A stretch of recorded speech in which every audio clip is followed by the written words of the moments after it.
Ladies and gentlemen, welcome to the Schmoedown Rundown, the official after show for the Movie Trivia Schmoedown. My name is Brad Gilmore, and I am not singing the Aladdin soundtrack. I am watching the Movie Trivia Schmoedown, and we are live on SK Plus, talking all things Collider Collision. We're going to have special guests galore on the show, so I hope that you have a good time. I am joined always by my guy in Chicago, Illinois, Chi-Town. Free agency is almost through. The Bulls are no better. Frank Janisch, what's up? No. Yeah. Thanks for bringing that up. It's been a hell of a summer, free agent wise, and what a hell of a week we have here. This show, you talk about guest galore. I hope so, because we don't really know for sure, Brad. But we're live, pal. Exactly. The great Vince McMahon. Well, you know what? Right, just like we said, we're live, pal. Anything can happen. I think that we have a special guest already joining us within the first 30 seconds of the broadcast. You saw him during Tuesday's match. You saw him declare the MVP of the free-for-all. He is the one and only William the Beast Bibbiani. Joins us right now on the rundown. Beast, are you there? I am here. Growl, growl, everybody. Growl to even you.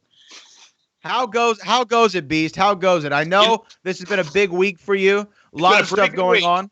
Yeah, tell me how you're feeling. It's interesting. A little bit of mixed emotions because on one hand, I've got a match coming up against Sam Levine for the title shot, and I'm super mega crazy excited about it. On the other hand, man, the narrative around this match was not what I think anyone expected it to be, and it's been a little conflicting. But I won.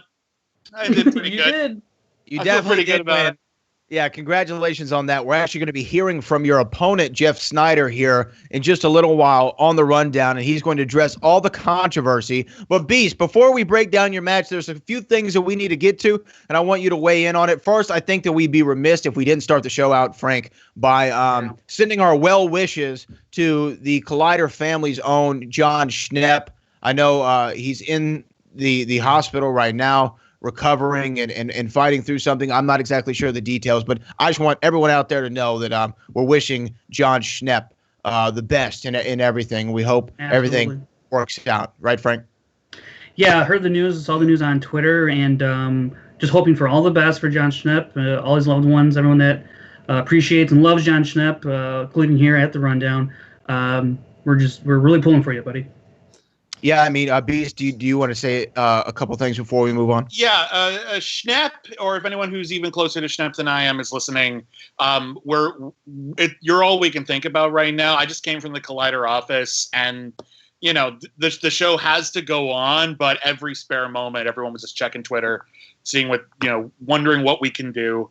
It's always hard when someone you care about is in the hospital. So, everyone just do what you can. Good vibes. Keep on keeping on, and hopefully we'll have good news soon. Fingers crossed.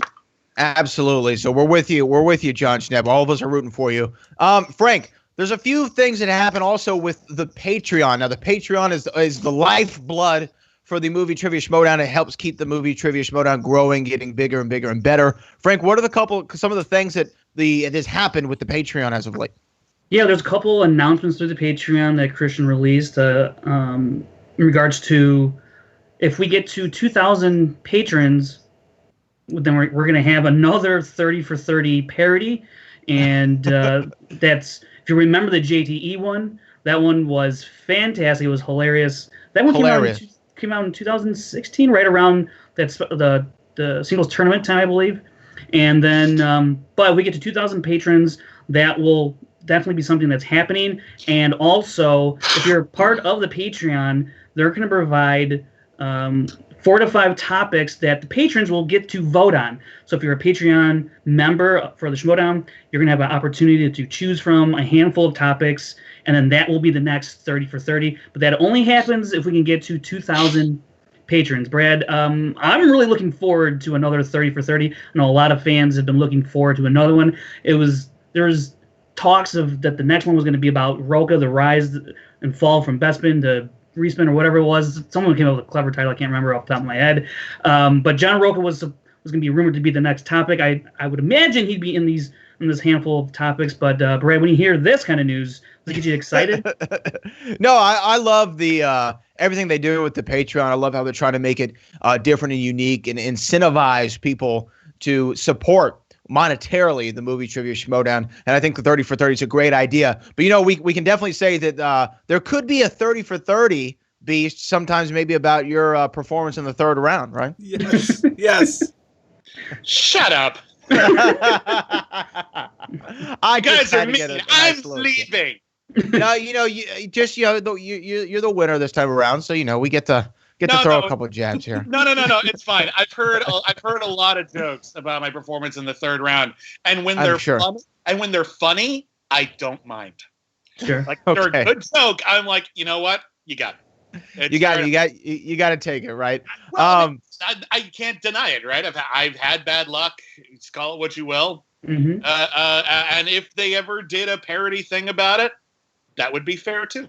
And all I hear about is I hope it's funny. That's it. Well, we'll see what happens with the 30 for 30, but that's if we can meet these goals. For the patrons, we need 2,000 patrons to see another 30 for 30, similar to that of JTE. Frank, there was also a couple matches that have been announced on the upcoming schedule. Why don't we talk about those?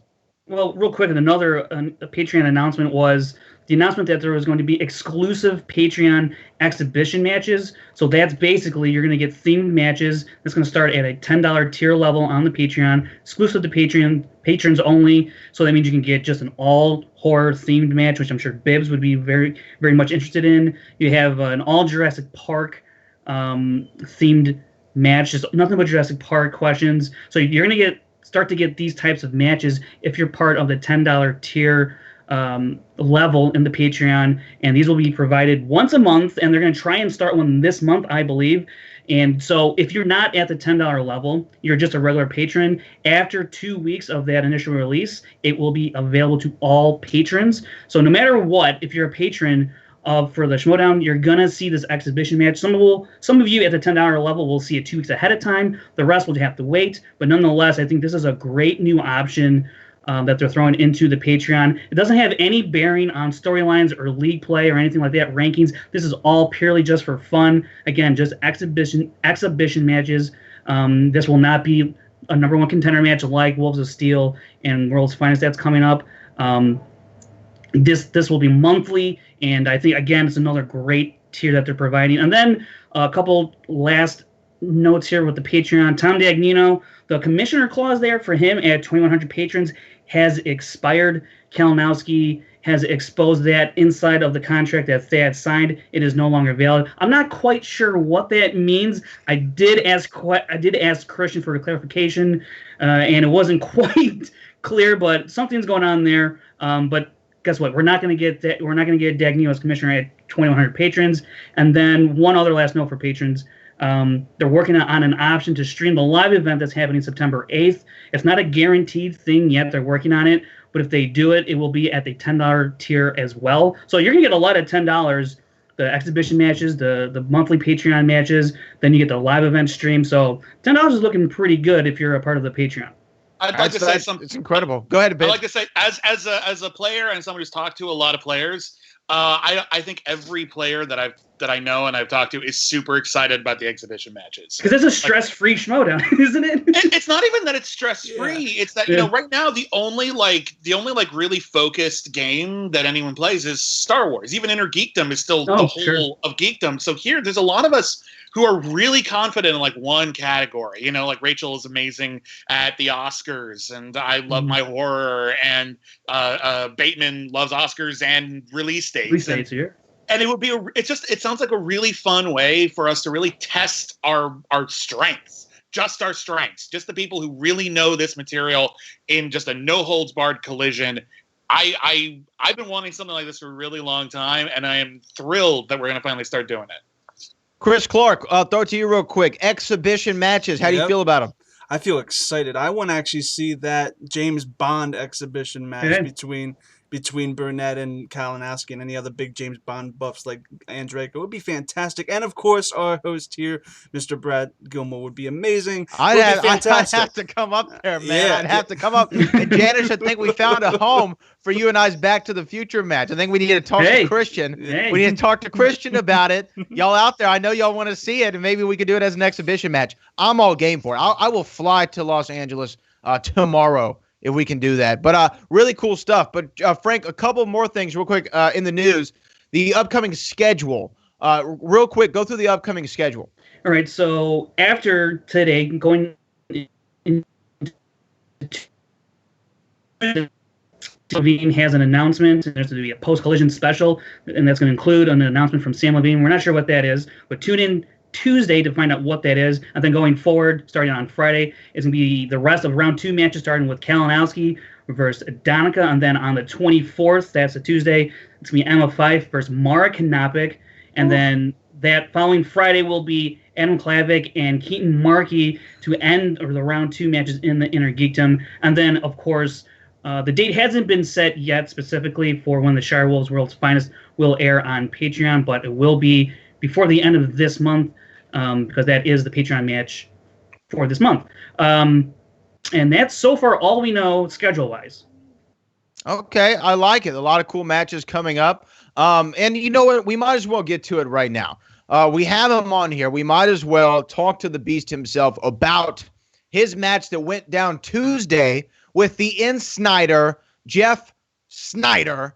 Y'all had a number 1 contenders match. The winner would go on to face Sam Levine. Jeff Snyder, we're going to have on here after we discuss the match with you, Beast. What was your thoughts going into the match? You had this great performance at the free-for-all. You're granted this number 1 contendership. Then we see old William the Beast Bibbiani say, in order to, comes back from time and says, in order to save the Schmoedown, you have to face Jeff Snyder. And the match was made. How did you feel going into this? I was really excited, and there was a part of me that felt like this weird form of justice. You know, Jeff Snyder was my path last season. You know, I was supposed to take on Christian, and if I beat Christian, I would take on Snyder. And if I took on Snyder, I would take on the champion. I would go and get the championship, and that was the goal. That was the idea, and it didn't work out that way. And now we're in the process of rewriting history, and I think that's really exciting right now. So I got to take on that Snyder match, I got to see how I would have done, and it turns out I would have done great. So I'm feeling really good about it.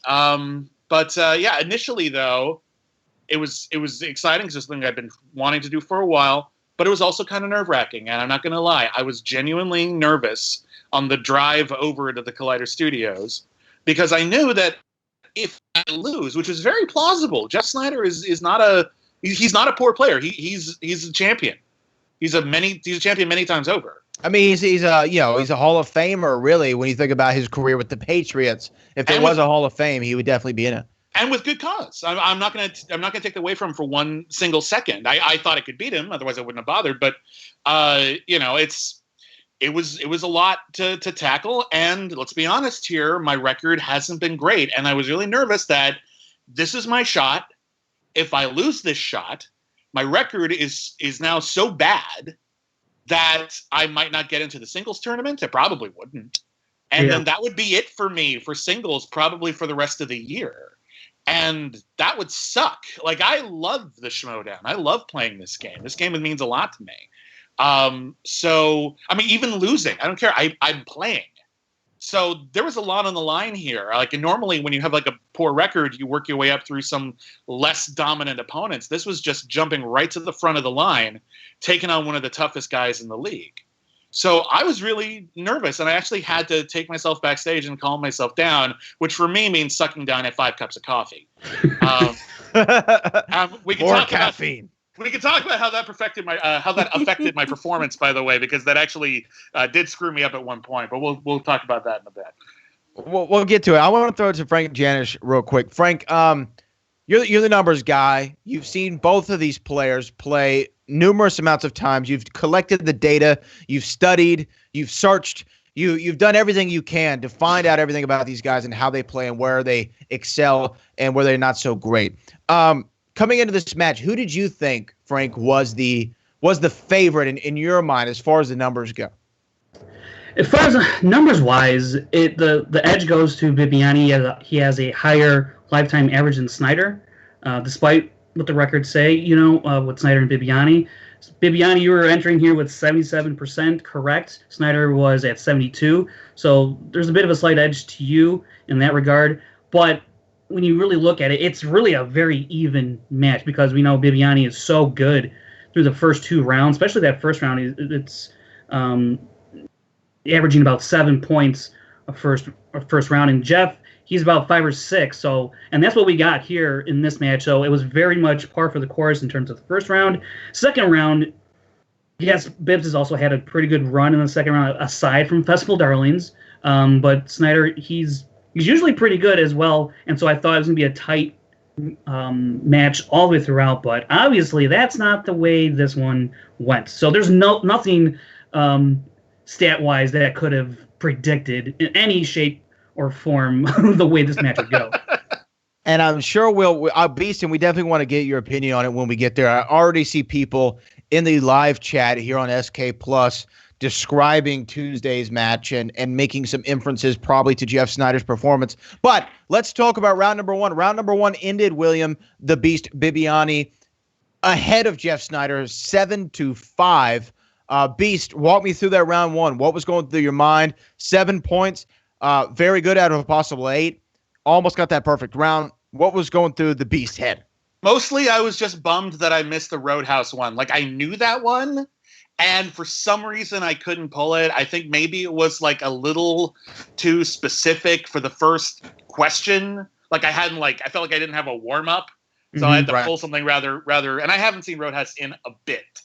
But, so mostly I was annoyed about that. But honestly, I mean, look, I got 7 of them right. I was feeling pretty confident. I wanted to get as far ahead of Snyder in the first round as I could because I knew that's the round where, I feel like I had a better advantage over him, just stats-wise. I do look at your work, Frank. So thank you for that. Thank you. Any competitor who isn't looking at what Frank is putting together is, frankly, being foolish. You have these tools like right here. Frank, give them the web address real quick where they can find those stats. Yeah, it's sites.google.com/views/schmoedown-info. What now, Brad? What? There you go. Okay. That was great. That was great. Continue, Beast. I'm sorry. I don't even know if that was right. I'm actually struggling now because I've had a really long week, like to remember what all the questions were. I don't know if there's any question you guys are particularly curious about. I mean, that Roadhouse one was pretty much the only one I thought that both of you and Jeff were probably kicking yourself over. Yeah, and that was actually interesting because when he missed it, I felt so much better. I was like, oh God, he's going to start off with a lead, and that's just gonna carry him throughout the whole game. That's going to create the whole thing. But like, no, it was like both of us are fallible. Anything can happen in this game, and that was actually very encouraging to me. So it all worked out. And you got the lead in round 1. That's always a good thing. Always makes you feel real good going into round number 2. Round number 2 is a round I feel like we're going to spend a little bit of time on for a multitude of reasons, but the round finished 18-7. William the Beast Bibbiani wins by knockout in the second round to Jeff Snyder. Nobody really saw that one coming. Let's talk about the questions and some of the play in the round first. Bibbs, you spin actors and actresses, much to the chagrin of the crowd watching in the studio, not Meryl Streep, which I don't even remember if it was an option or not, which is actually something we have to blame William the Beast Bibbiani for. He started the Meryl Streep chant at the beginning of the season. I remember it happening. But what did you think when you got actors? Bibbiani for it's one of the best things ever. Oh yeah, I know, but sometimes in wrestling you have the chants like the what chant or the CM Punk chant. It gets a little old after a while. I'm just saying. Well, the real problem is going to be when someone actually spins Meryl Streep. They're either going to take it. Oh my God, yeah. If they spin away from it, the crowd is just going to turn on them. Like somehow there's going to be rotten vegetables. Like I don't know where they came from, but they're just going to get thrown. So if Meryl Streep ever comes up, you have to take it. So everyone, research Meryl Streep now. That's true. Yeah, I spun famous actors and actresses, and there was a lot of good stuff on that wheel, but I really didn't want to spin opponent's choice, and I thought that famous actors and actresses having seen it before, it's a pretty good general category. It feels like the second round equivalent of a round one, because it's all about relatively famous actors, so it's relatively famous movies. Right. And I thought the odds were very good that I would do well in the round. And I was like, well, screw it. I have a bird in the hand. I keep waiting to pull like one of those like cool horror categories that keep coming up there, but I wanted to play it safe because it seemed like the round to do it. So yeah, I spun it. And then I pulled a couple of boners, not gonna lie. I totally didn't know Cuba Gooding Jr. was in Coming to America. I totally thought Boys in the Hood was his first movie. You know what? I have to agree with you on that. I think that there was a collective, oh, really? Whenever that answer was revealed. Because I was like, oh, it's Boys in the Hood. Obviously, it was a breakout role for him. He was one of the main parts of that movie, one of the leads. Don't remember him at all in Coming to America. I had to go back and look it up. He's not in it much. Like, he's actually like a really small part for him. Right. So, like, it's actually tricky Skalisky. Yeah, it's a tricky question. It's a good question. It's totally valid. Right. Yeah. And Jeff didn't know it either. To my credit, at least Cuba Gooding Jr. was in the movie, I guess. So there's that. And then the one I'm kicking myself over, even though I won, the one I'm kicking myself over is the Marx Brothers question, because I could have sworn I had heard them say harpo. The question was, which musical instrument is Chico Marx famous for playing in the Marx Brothers movies? And I could have sworn they said harpo. I think it was a little over-caffeinated, and just my attention was a little bit too speedy. And rather than think it out or ask him to repeat it, I just went for, he's Harpo Marx. He plays the harp. And turns out it was Chico. And I'm like, oh, Chico. And I knew that Chico played the piano. I thought they said harpo. And that's a stupid rookie mistake. I really should have listened harder. And fortunately, it didn't kill me, but I'm still mad. It happens, Beast. It happens to the best of us. Frank Janisch, what did you think about William the Beast Bibbiani's performance in round number 2? I was a little concerned. I'm not going to lie. Didn't start off great. And especially when Jeff, he gets a steal off of you in that second question. That was when I was... It was a guess. Yes. That made me so mad. That's... Because when you get one of those types of steals, you go, oh boy, someone's luck is turning in this match. And but then you recover with 4 points of your own there to salvage the round in a sense. And I thought after that it was either going to be tied or you would just have a very slim lead. But I was a little concerned, not going to lie. So was But then Jeff Snyder goes up to do his turn, spin his turn, and he spins the wheel and gets coming of age films. After some debate on whether to take it, I think a few seconds at least pass by, Jeff decides to respin, and he lands on 70s movies or 70s films. Not a strong suit, I think, of many Schmoedown competitors. I think it's at least not something they're super confident in. And Jeff did not seem too happy nor too pleased that is what he got. So he goes through the round and he doesn't answer much. He doesn't answer a lot of them. Especially a lot of them. Especially them, correct. Yeah, he doesn't answer any of them. That's a better way to put it, Beast. I'm trying to be nice here. I'm trying to handle this with kid gloves because this is actually one of the most, I think, sensitive issues in the Schmoedown's history. A lot of fans felt a very strong reaction to Jeff's performance for a multitude of different reasons. I mean, some people on this live chat here on SK Plus have already mentioned vulgarities in reference to this specific situation. Jeff seemed to, in the last couple of questions, after being frustrated by his lack of knowledge in the category, seemed to just say, I don't know any of these, so who the hell cares? At least that was the sentiment. And we're going to hear from Jeff Snyder in a minute, and maybe he can explain that more. But Beast, you're sitting right next to him. You're sitting next to Jeff Snyder as he's going through these questions, as he's not getting any answers, and you're getting all the steals that you possibly could. of eventually putting him mathematically out of reach of winning this match. What was going on in the Beast's mind when you saw this performance from whom we've already referred to as a guy who is a Hall of Fame championship caliber player who could have very easily been the singles champion a year ago? What did you think about this performance from Jeff Snyder? Well, first off, to his credit, he came very close to being singles champion. Now he still made it to like the next to last competition. So kudos to him. When he spun away from coming of age, totally get it. It's this weirdly broad category with famous movies, obscure movies, art house movies. You really could get anything in there. So I totally got it. When he spun 70s, I thought he'd be happy. Because Jeff is, this is an industry guy. He knows his movies. He's a champion. And 70s is a wheel slice that doesn't get picked too often. And as a result, it doesn't have as many deep dive questions that are like right up at the surface because they've used all the famous ones. So I figured he was probably going to do pretty good. I was feeling like I could probably get a couple of steals just because I seem to be better versed in older movies than most people at the Schmoedown. But I did not think this was going to be bad. And I thought he was, when he said, it's all over at the beginning of his round, I thought he was playing it up for the crowd.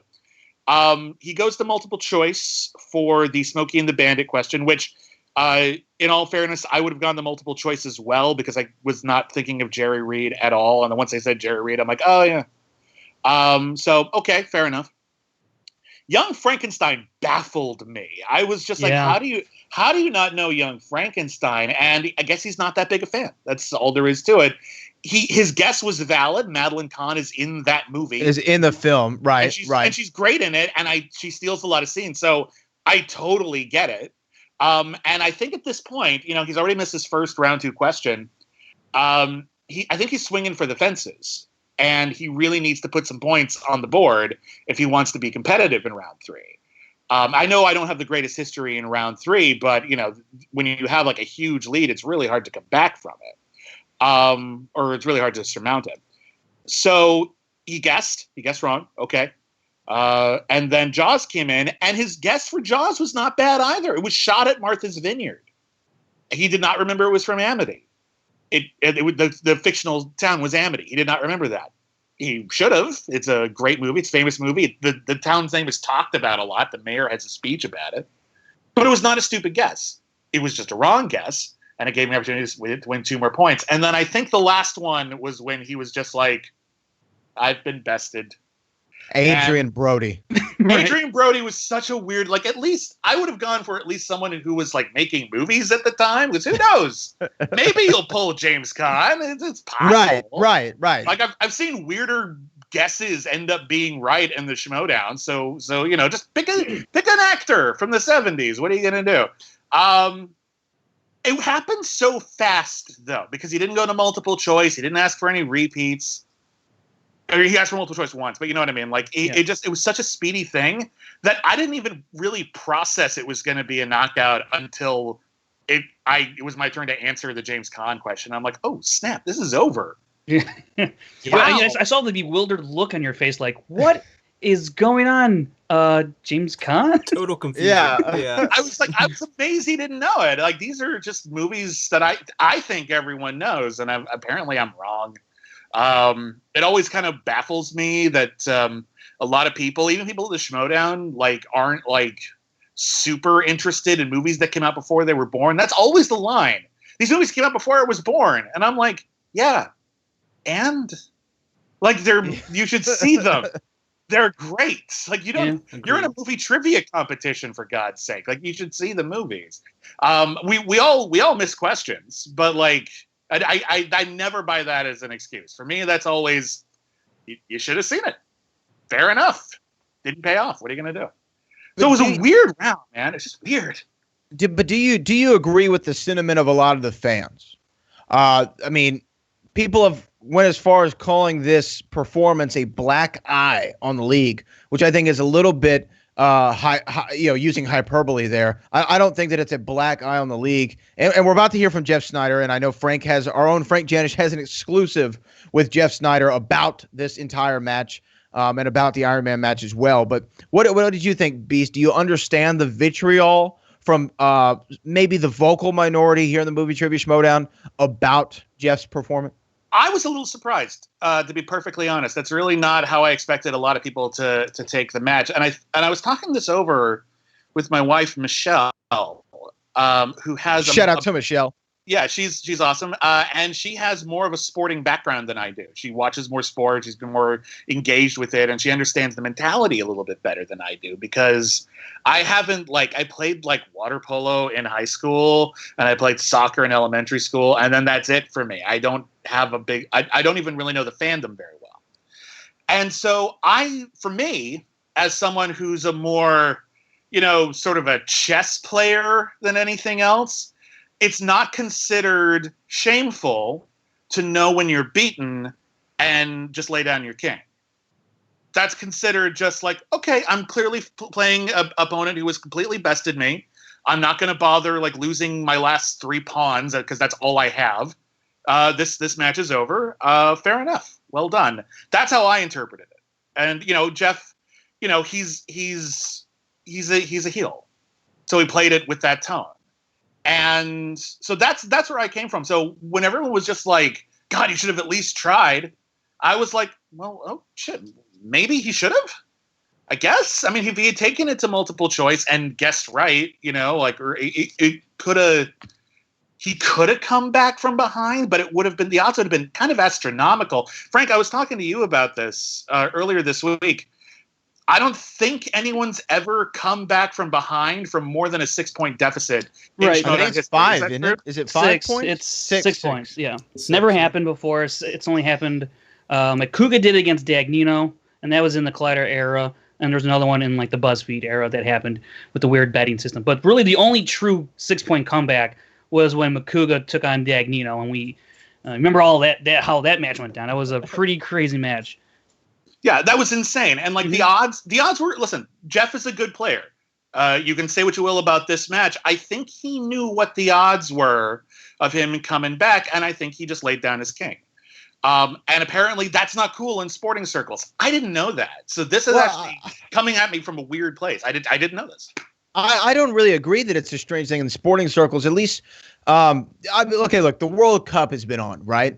And I've seen many people go say, Uruguay is down, 3-0, and they're going in the last 5 minutes of stoppage time. There's no chance they're going to win, right? There's no conceivable chance unless the other team's goalkeeper just decides to lay down and go to sleep. There's just no shot. So you a lot of the times you see the players just kind of just kicking around and trying to let the clock run out, because there's just no way you're coming back. A lot of times at the end of basketball games, when they're getting blown out by 30, they just let the clock run out. They hold the ball and they're like, okay, we're not really going to get to do a lot here. There's not a great feasible shot of us coming back from this. So personally, me, and I know people are going to say, oh, he's a shill, he's sticking up for the league, la, la, la, la, la. No, I didn't think that it was that big of a deal. I thought that here was a guy who understood that he was beat. He didn't know any of the answers. He could have gone to multiple choice and maybe try to stick this out into the third round, but he probably was like you, Bibbs. He's like, I got 3 pawns left. I'm going to lay down the king. There's no point in me going forward in this, because the odds are way out of my favor in this one. This is a 1,000,000-to-1 shot at this point. And I honestly didn't react to it as viscerally as a lot of the fans, or at least some of the fans did. And I got to come to Jeff Snyder's aid here and say, I don't think that a Hall of Fame caliber player who has the record for the team title defenses, who is a part of pretty much the most dominant team we've ever seen in the Movie Trivia Schmoedown, I don't think we can judge him off of one performance, and especially judge him in a category of which he claimed before, this is over, folks, because he didn't know. He wasn't well versed in the category. We're going to see this later on in the Inner Geekdom match. Not to jump ahead, but when Eric Zipper spun Star Trek, he was like, it's a wrap. It's a wrap. And I know it's a wrap. But there's a difference between what they both did. Go ahead, Frank. What did you think?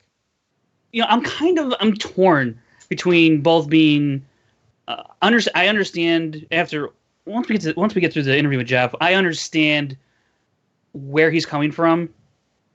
And at the same time, I think I'm more bummed that we didn't get what I thought was going to be one of the great matches we get this season between Bibbiani and Snyder. I thought it was going to be a really great match, and I've backed off from the wording that we got robbed of that. It was never going to happen once Jeff got 70s.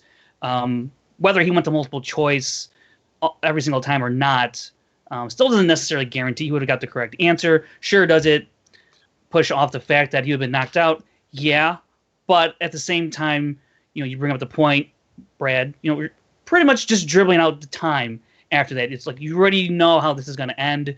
Right. So as the week has gone on, I've come down from. I wasn't very visceral about this like you, Brad, but like I've come back down where it's like it is what it is. A loss is a loss, a win's a win. And I think hopefully after everyone hears this interview with Jeff, it's either going to push people more onto the okay, I get it side, or the more I hate this guy now. It's going to be one of the other. It's going to be one of the other extremes. And well, there you go. He's a polarizing figure, but go ahead, Beast. He is. Before we move on, I just want to say that my perspective that I articulated, and I think Brad was articulating as well, it's very much a player's perspective. It's how we perceive it within the game. And the thing that I did sort of realize, and I think is valid, and I just want to make sure this is articulated, is that from an audience perspective, I get it. It's disappointing. Yeah, the optics didn't really look good. The optics didn't look good, but even beyond that, okay, he's down. He could have been down 10 points going into round 3. It is theoretically possible that he could get all 3 questions right, and I could get all 3 questions wrong, and it would at the very least go into sudden death. And wouldn't that have been an amazing game? Wouldn't that have been thrilling? Wouldn't that have been a great sports movie kind of finale? And I get that didn't seem like that was really pushed for. And as a game, yeah, okay. It might not have been the game that everyone wanted to see. It's what happened. And that's it. People played the way that they played. And I don't see any shenanigans going on. I see, from my perspective, I beat him so bad he lost his will to go on. I consider that kind of like a feather in my cap. And I love that. I love that for some people. I get a lot of comments like, "Well, yeah, Bibbs won because he didn't have to go into the 3rd round." Isn't that a good thing? Yeah. Doesn't that speak well? It's like meant to be like a reverse. Like a backhanded compliment in a way. But I don't know. Yeah, that it's a funny take. And to go back to it, what you're saying, Bibbs. Of course, there's the what ifs, but there's always what ifs. In any sport or any game. Oh man, I wish I would have done that differently. Oh, I wish I would have asked for multiple choice here. I wish J.R. Smith wouldn't have tried to take after the rebound, wouldn't have dribbled it past the 3-point line and ran out the clock. We could have won the game, but it happened. And I think that instead of playing the what-if game and driving yourself crazy, I think you need to accept, okay, it might have not been the match that I wanted. And this is an analogy that I use probably ad nauseum, but everybody had their idea of what the Seinfeld finale was going to be. And what we got wasn't what anybody thought it was going to be. And a lot of fans were let down and disappointed by it and had this visceral reaction to it. To this day, if you bring up to a hardcore Seinfeld fan, you bring up the finale, they're like, oh, no, that didn't count. The Puerto Rican Day Parade was my finale. But there was this episode. It did happen. And you got to accept it and move on. And here's the thing. The lead is being buried here. William the Beast Bibbiani is getting a title match against Sam Levine. It is very possible that in just 4 weeks, 5 weeks, whenever the match takes place, I'm not exactly sure, William the Beast Bibbiani, the man on this show, the most frequent guest of the Rundown, we're giving him that Rundown good luck, will be the singles champion. Yes. That is what we should be talking about. That is the lead here. It's not Jeff Snyder not knowing 4 questions about movies that came out 4 decades ago. But with that being said, let's talk more about it with Jeff Snyder. Which we will get to. But I'm just saying. That's the story. Yeah. So, Beast, you're getting that title shot, that ever-elusive title shot. You have the opportunity to be the king of the league of which you love so much. How do you feel about that? I just don't want to screw up. I'm not gonna lie. Listen, I'm really excited about it, and I mean, and I'm going up against Sam, a guy I really like. Like, I like him. He's a nice person, and here's the thing about Sam: he loves the league as much as I do. He cares about it. You know, we talk about it. We talk about arguments over the rules and whether or not a question was too easy or whatever. And he's a student of the game. He doesn't just know the movie trivia; he knows how to play it. So I'm really excited about it. I'm really excited to have a big rematch. I think, with the categories more properly vetted this time, I think it's going to be closer than the last time we played. Yeah. So I'm super stoked. And here's what I've been thinking, especially since the Drew McQueenie match. That was my last hurrah attempting to be like a hard ass in the Schmoedown. That was my last time I was like, I'm going to try real hard to be mad. Like, I want to show up. I want to show what I can do, and I want to try to put together a fun entrance because I can control the entrance. Right. That's what I can do. That's the one thing I can do. That's me. And I want to just bring up one last thing about this match on my side because it's Dagnino, of all people, said something really smart. What? Yeah. In the post-game match, when Dagnino said that intro went on forever and it really messed us up. Yes. That was exactly what I wanted to do. I really messed with the flow of the game because you saw the way it played out with all those false starts and everything. Which was great. Thank you. I'm glad. There were plans. I had been working on that since like the beginning of the year. Wow. And like there were alternate versions of the stuff that almost happened based on the different dramas that were going on behind the scenes. Like there was an earlier version of this where if I'd used it earlier, that would have been about, it would have been like a fake group of horsemen. Like it would actually have like, before they announced who the horsemen were, it would have been like, it would have been me. It would have been weird, just random people. It would have been really amazing. It would have been awesome. And then that just didn't happen because the timing just didn't work out. But filming it required me to go on, then go on again, and then go on a third time and reset a little bit, work a little bit with a couple other performers. And I think it really messed Jeff up. And I'm really glad because I was hoping that would be a side effect. I really was. So, Dagnino, you called it. That was intentional. So, yay! Good observation by Bobby Gucci. Before we get to Jeff Snyder, Chris Clark. Yep. You have to be on cloud nine. Oh, it's amazing. Like, this is fantastic. Bibbs finally gets a title shot. It's something that I've always wanted to happen since last year when, sadly, it wasn't his best year. I think Bibbs can even say that. But to his credit, though, this kind of also cements the fact that he's probably going to be comeback player of the year. As of now, he's the front runner, I think. So I'm excited for Sam versus Bibbs. It's going to be amazing. Even if, God forbid, he loses, he's still got that shot, and that's an amazing accomplishment in and among itself. So I'm excited. Well, William the Beast Bibbiani, congratulations to you. We're about to hear Jeff Snyder here momentarily. Any parting words for the viewers of the live rundown? Guys, thank you for watching. Thank you to everyone who supported me. Thank you to everyone who didn't support me and then watched the match and now does support me. To everyone who doesn't support me, fair enough. I know that Jeff has his fans as well. I hope to see you at the big championship match, and that I hope that when and if I get that belt, it's a victory we can all share because a Schmoedown fan would have that belt. Regardless, if it's me or Sam, a Schmoedown fan will have that belt. And I think that's the best possible scenario, is that always keeping it. Yeah, always keep it like, it should be for all of us. I think that's what I want. That's what I would like. So everybody, thank you very much. I hope you enjoyed the collision. Boy, was that something. We got plenty more of the collision to get into. I'm not going to jump ahead, but that one part that like threw everyone for a loop, I was there. You could have heard a pin drop. It was insane. Mm-hmm. So I look forward to hearing what you guys have to say about that. Thank you for everything. You guys are awesome. Oh, man, Beast, awesome, as always, a great time with you. Thank you for coming on. And without further ado, I know a lot of people are interested in hearing the other side of this. So Chris Clark, cue it up. This is the In Snyder, Jeff Snyder, discussing his performance in not only the match with William the Beast Bibbiani, but jumping ahead just slightly and discussing the Iron Man match. Chris Clark, roll the tape.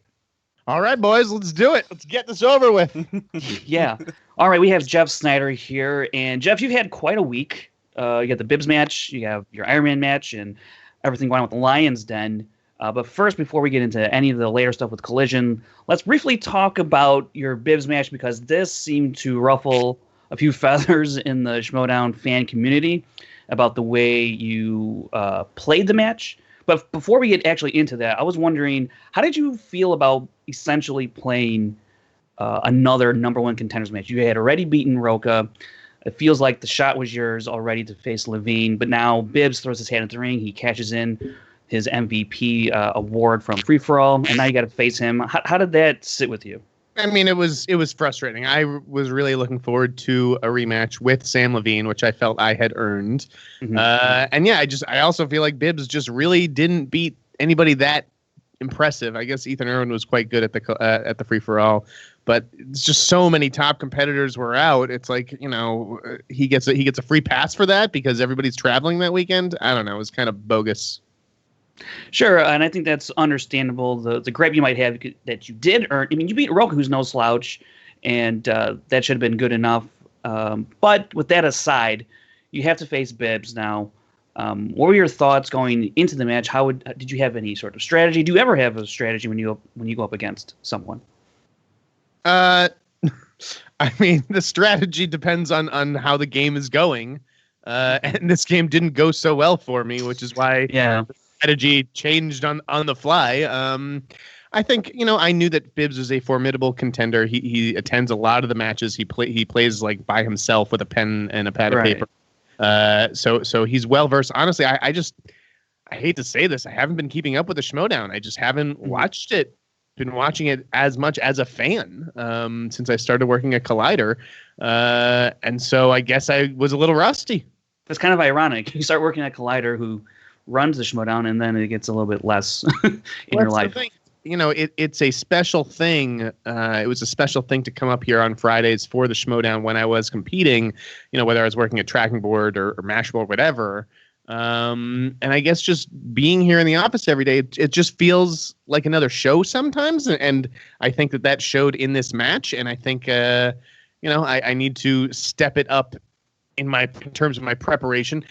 I think when you've been the champ and accomplished what I've accomplished in this league for, you know, holding the belt for a year and a half, you get a little less hungry. That's what it is. Okay, so let's talk about the second round of your Bibbs match, because the first round wasn't that bad. You were down 2. Bibbs didn't go perfect, so it kept a possible bonus out of his pocket. Like the you know, I missed the Roadhouse question, and so did Bibbs. Like I'm not a Roadhouse guy. The Harry Potter one, I'm not a Harry Potter guy. And Bibbs is like, well, you've had, you know, all this time to watch them. And it's like, man, I'm a 34-year-old man. I'm not going to watch Harry Potter movies. Sure, it was just the title, and maybe I should know all the titles of the Harry Potter movies. But for me, that's an inner geekdom movie. I don't care about Harry Potter at all. So I was fine ceding that point. The one that pissed me off and honestly was the worst question of the day for me, in my opinion, was the Hitch question. I should have had Kevin James. I think I just misheard the question, because the question clearly implies that the answer is a male, and I gave Paula Patton, and so basically a brain fart on my part. Probably didn't hear it completely. And then we get into second round. Yes. And you spin away from coming of age. Now, hindsight's 2020. Yeah, hindsight's 2020. What was the thinking? Was there something on the wheel that you were really looking for? I can't remember what the categories on the wheel were, but I remember they looked pretty juicy. And even, you know, even with 70s on the wheel, I wasn't like, oh, I can't get 70s. Like, oh no, like I know 70s movies. I know darker 70s movies. I know the crime movies, the mob movies, the thrillers, the horror movies. I just don't like, you know, they happen to find some holes. So the first question, Smokey and the Bandit. I've never seen Smokey and the Bandit. I'm never, ever going to watch Smokey and the Bandit. So when they named off, you know, when I went to multiple choice on that, I did what the fans thought I should have done. Sure. You know, he names 4 country singers. I know Willie Nelson did a lot of crappy movies back then. So I answer Willie Nelson. I've never even heard of Jerry Reed. I can't name one Jerry Reed song. And if I ask most of my contemporaries, have you heard of Jerry Reed? They're going to think it's like Mick Jagger's wife, Jerry Hall, or something. So no, I have no shame about that one. What was next? Well, I can't recall which question was next, but then it seemed like, or was the Young Frankenstein question, I think? Yeah, Young Frankenstein was next. Okay, so I say Madeline Kahn. Yeah. Madeline Kahn's the female lead in Young Frankenstein.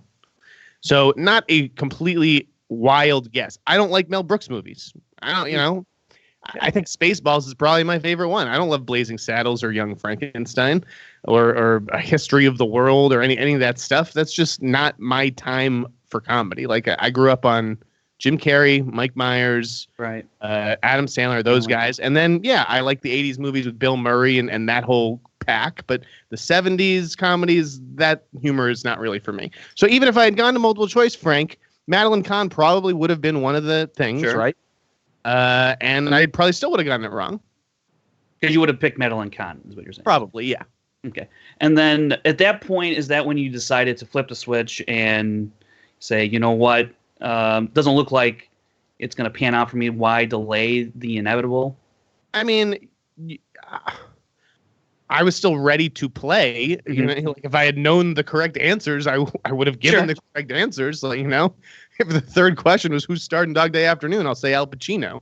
The third question was the Jaws question. And again, for people growing up in Massachusetts, where does Jaws take place? Where was it shot or whatever?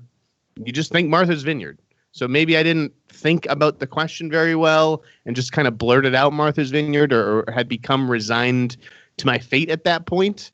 A bad miss. I probably would have gotten Amity on a multiple choice, but at that point, I'm playing to win. So if I can't get those 2 points, I didn't really feel like it's worth it to go multiple choice. So that's the thing. I know you're saying you're playing to win. Bibbs in his round when he went before, he only got 4 points. Didn't have the greatest second round. You were still very much in it point wise. I think you're only down 4. And then he gets a couple steals and he picks up 3 points. So now it's kind of ballooned a little bit. But I think what people and fans out there are trying to understand, and I was one of them, I was just really confused. That's fair. Ask me questions. I'm ready. Yeah, I was just really confused at it because it really did look like, I think a lot of people were kind of Christian at that point, thinking, why not go to multiple choice for everything? You could have at least avoided the KO at the very least.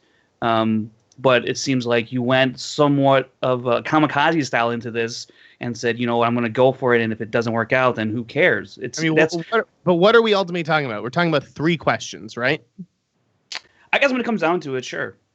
Yeah, because you can't blame me for the multiple choice Smokey Bandit question. Just didn't know it. So this is a matter of 3 questions. By the time the 4th question came around, which was rollerball, and again, probably could have gotten James Caan on multiple choice. Like when Bibbs said James Caan, I was like, oh fuck, of course, yeah, oh yeah. Mm-hmm. But at that point, I was just toast, and I knew it was over, and so I gave Adrien Brody. Adrien Brody was probably 10 years old when rollerball came out in the 70s. So. That was the only answer of the day where it was just like, okay, this guy's not taking it seriously. But again, by then, it was already over. So I wasn't really looking forward to going to the 3rd round. I love how people are like, Bibbs has a history of choking in the 3rd round. It's like, so we're just assuming Bibbs doesn't get any points. Like, I don't think that the outcome would have changed at all. And again, okay, so whether he blows me out, whether he beats me by a point, it's a loss is a loss. And honestly, those 1-point losses are the ones that are hardest to stomach. Like when I lose on the Italian Job, I don't stop thinking about the Italian Job for like a week. Like I was so pissed about not knowing that Donald Sutherland thing. This Bibbs match, man, I slept fine. I wasn't beating myself up. I wasn't kicking myself about not knowing an answer. It was just like, you just didn't have it today. Let me ask you this. Had this been the title match and things played out exactly the same way, Levine gets 4 points in his second round, you spin 70s and you get these types of questions. Do you play it the same way in a title match? Again, I don't know. I felt like I was sort of on my own. Like, I've always had Dagnino or JT or somebody rooting for me, man. Like Dagnino. The guys were there. They're there for the post interview, but I guess I didn't really feel managed. No one was like saying, like Snyder, you got to go multiple choice. Like, I don't know. I just Okay. I don't think I would have necessarily changed my strategy. The strategy is to try to answer the questions, not to necessarily keep it close. You know. I gotcha. And I think, do you understand why fans, whether you agree with them or not, do you understand why some of the fans would be upset with you for the way you played the second round? I mean, no, not really. I don't think the fans really understand much of anything. You know, they're basically like they're all these Monday morning quarterbacks who think that it's like I'm being paid millions of dollars here. Right. Like, well, you are, aren't you? I basically just missed 4 questions in a row. It's like LeBron missing 4 shots in a row. Mm-hmm. Like, it's not the end of the world. It just so happened, like, these were holes in my game. Smokey and the Bandit, Jaws, Young, Frankenstein, Rollerball. I guess Jaws is the only one I've seen recently. Like, how can you be blamed for not knowing something that you don't know? Right, and I don't think really that. I think you can run into some bad luck. Every player goes through it. But it's the way you manage through it and try and keep fighting on. And I think people were disappointed to see that. Size. It's 3 questions. Like, if there had been 10 more questions, if this was an iron match, it's not like I would have given up. And I don't think I did give up. I just think, you know, it's like when you're done, you're done. When you're a boxer and your head's beaten and you throw in the towel, you're like, no mas, like Duran. I mean, when you're a basketball team, you're getting blown out. You take the star player off the floor. It's not called giving up. It's called ceding defeat. I mean, Bibbs had me that day. So maybe it was the attitude, like in my body language, that fans are upset with. But like, my mind is up there trying to give the correct answers. I just didn't know them. So fans can say, you should have done this, you should have done that, you should have done multiple choice. I don't think it would have mattered. Sorry you guys didn't get a 3rd round. Sorry I couldn't, give you another round of entertainment for free. Like, it's just the responses today on both Facebook and on YouTube. And obviously I had my defenders, but the majority of it was disgusting. Yeah, and I think that's kind of just been a general problem in fandom across the board on the internet in general, and the Schmoedown is no exception, unfortunately. It was flattering that they had such high expectations for me, that people really cared. Like, and I could see that I disappointed fans and that kind of thing. But yeah, I really slept fine after this one. I mean, you are right. A loss is a loss, whether you lose by 7 or 10 or 1 point. I guess some hurt more than others, but you are right that a loss is a loss. And I think where the fans are coming from is that it was a number 1 contenders match. It was 2 great players in one match, and it ended up being kind of a dud entertainment wise. But from your vantage point, you were just being, I guess, economical with your time. It's just like the Warriors swept the Cavs in the finals 4-0, but they also got blown out by 10 points or more in 13 regular season games. Like, sometimes you just don't have the right stuff. The wheel didn't go my way. If I had spun Coming of Age, maybe we're talking about another result. I think we pretty much covered everything. Well, there's no 3rd round to cover. That is true. There's no 3rd round to cover, but there is an Iron Man match to cover briefly here. Yeah. This one was going to be an interesting match because it was. We've seen a Star Wars Iron Man match, and that was we knew those 2 people, Sam Witwer and Ken Knapsack, have elite knowledge in that area. It was one subject. This is going to be across all types of genres of film, and you're going up against Sam and Drew, who are very, very good. And you and JTE had held the belt for over a year. You've faced many different kinds of scenarios and come out on top. This is a brand new kind of scenario going up against Sam and Drew in this type of format, as opposed to the round format that you've been battling in for the past year and a half. The format did not benefit us. I think it's possible, the way that we beat Above the Line the first time, you catch the guys on some questions where one of them knows it and one of them doesn't. But with the Iron Man match, I mean, you got to get a question that neither Drew or Sam knows, and that's a very small list of questions. Sure. So we got them on a few of them. Like, I think we got the Mallrats one, if I remember correctly, and the Prince, not the Voyage of the Dawn Treater. Narnia title. So that, there were things that I knew that they didn't know. After this Iron Man match, I think you had the knowledge that the end was near here if things went south for the Patriots on this match. And we saw in the post-match interview that the Lions Den as a whole is pretty much no more. You go off in your own separate way. You appear to have some sort of information fed to you that Dagnino is going behind your back and trying to trade you to the Viper Squad. What is it like to have to deal with that mess, if you will, that storyline, if you will, how to play into it?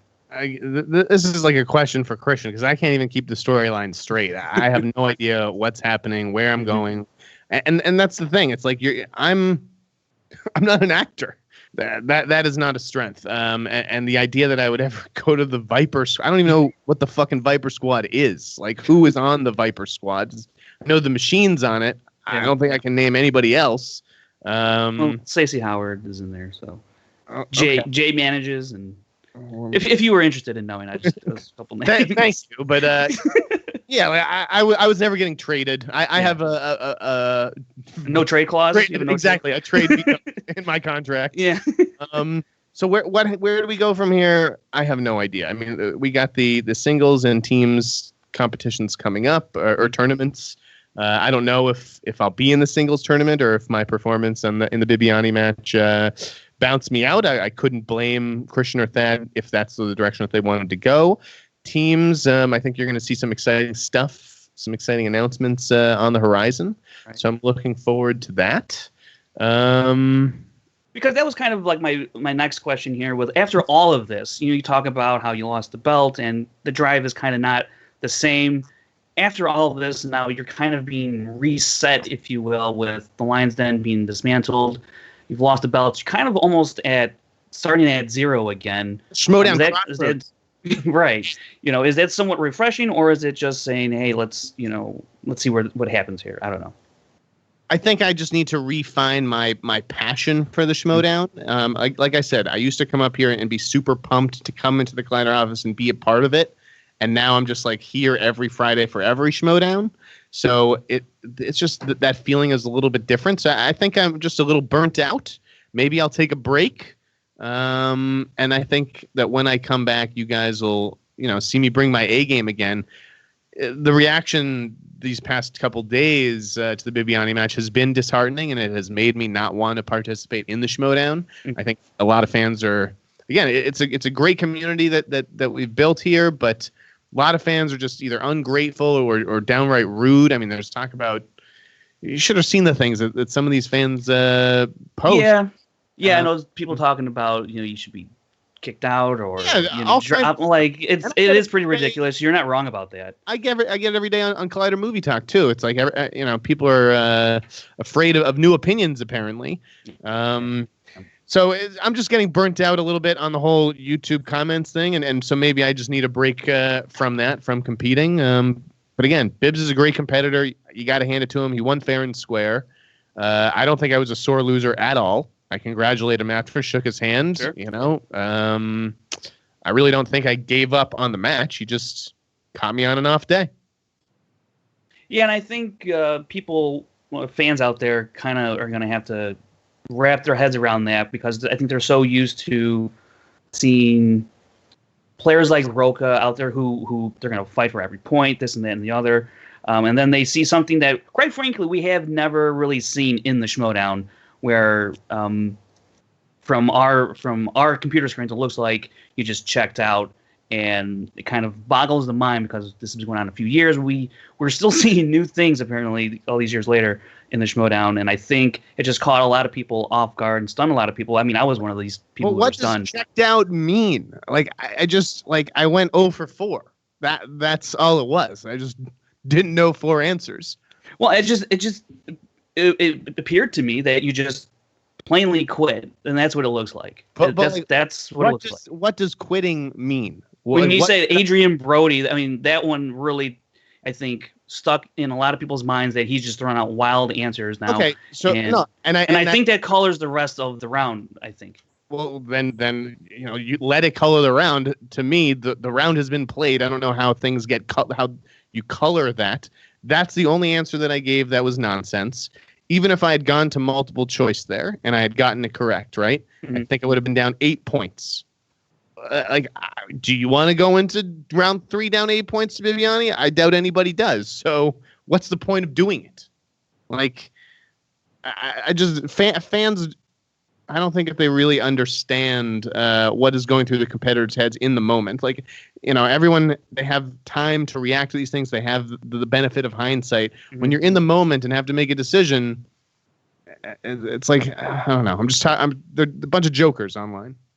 I mean, I understand your logic and it makes sense. I just think people out there don't want to accept that. I think that's what it comes down to. All right. Well, they don't have to accept it, but right, they don't. If they don't want to accept it, maybe I won't come back. Whatever you want. All right. Well, Jeff, if you do decide to take a break, I hope it's not for too long because you are one of the top players in the league, in the team, or in singles. So if you do step away, you will be missed. But you do what you got to do and get your head right, and hopefully we see you soon in the team tournament coming up. Yeah. We'll end it right there.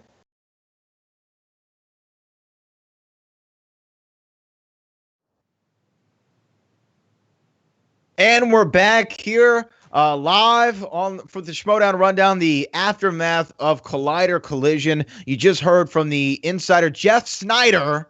Frank, you got that exclusive interview, and what an interesting guy. It's very, very. He's a very interesting man. I referred to him earlier as polarizing, and I don't mean that as a negative thing. I think that you feel a way about him, especially after hearing his analysis of it. But I agreed with a lot of his takes, especially when he talked about when you take the star players down and you send them on the bench. Kind of where I was going with the basketball and soccer analogy earlier. So that is the Jeff Snyder interview. I'm sure a lot of fans are going to have a lot of things even more now to say about Jeff Snyder moving forward. Frank, I know there's a lot to talk about. Did you want to say anything about the Jeff Snyder interview before we move on? I was really interested to see what he wanted to say. I saw some of his comments on YouTube and in the Facebook page, but to really just hear it from him, I was very interested to hear from him on his take and why he decided to go about the round 2 the way he did. And I understand his logic. I understand where he's coming from and why, and it does make sense. But at the same time, and I think I kind of said this in an interview as well, is that we're used to players playing a certain way throughout, and we've never seen this happen before, where a player seemingly quits, gives up, the optics didn't look good. But when you when you really break it down and you take a minute or two to think about what actually was happening there, I understand what he's saying, and I can appreciate his line of thinking. And again, you don't have to agree with the way he went about it. As long as you can be understanding of where he's coming from, I think, we can just meet halfway in the middle there. No, yeah, absolutely. And I'm sure we're going to hear from some of the fans. Tweet us at SchmoedownRD with your thoughts about the Jeff Snyder interview. Frank, I love me some pro wrestling. And I do. And back in the day, there was a guy named the Big Boss Man. Right, that was his name. In the Attitude Era, he wore all black. He wore a flap jacket. He was kind of a police officer. Back in like the early 90s, he was like a Cobb County, Georgia police officer. Then he kind of transitioned into just the Big Boss Man. And he had a rivalry with another wrestler named Al Snow. Al Snow, at the time, used to carry around a styrofoam head that he called Head. But then he transitioned into carrying around a little chihuahua named Pepper. And one day, the Big Boss Man decided to take Pepper and take her out of her kennel and steal Pepper. And this led to a series of matches, including the first ever dog kennel from hell match in professional wrestling, where they had a steel cage match with attack dogs surrounding it. And it also led to the Big Boss Man. And this is a story, folks. This isn't real. The Big Boss Man chopped up Pepper. Fake? the big boss man, if I have my memory serves me correct, chopped up Pepper into little pieces and fed it to Al Snow as a sandwich. Oh So my that God. was a story. Like in Arya pro- Stark. This is a story in pro wrestling. I might have Yeah. gotten that last part right, but that's what wrong. But that's what my memory remembers. Okay. So it's funny to me to see something, although it didn't end as dramatically. It's not a Yeah. John Wick film, but it's interesting to see something similar play out in the movie. Which, by the way, has more followers Right. than the Rundown Twitter account. So he's doing something really good over there. It just helps that he's a dog. Yes. This was a clever way to justify why Riley. And we saw this with the Sam Witwer storyline. He couldn't make the match, so what do we do storyline-wise to kind of fit our narrative so things make a little bit more sense? Because before, if you remember back in the day, sometimes people just wouldn't show up and you wouldn't really understand why. Right. And they actually Right. started doing this with DC Movie News, the league, when a couple of their members couldn't make it. It just looks a little odd, you know?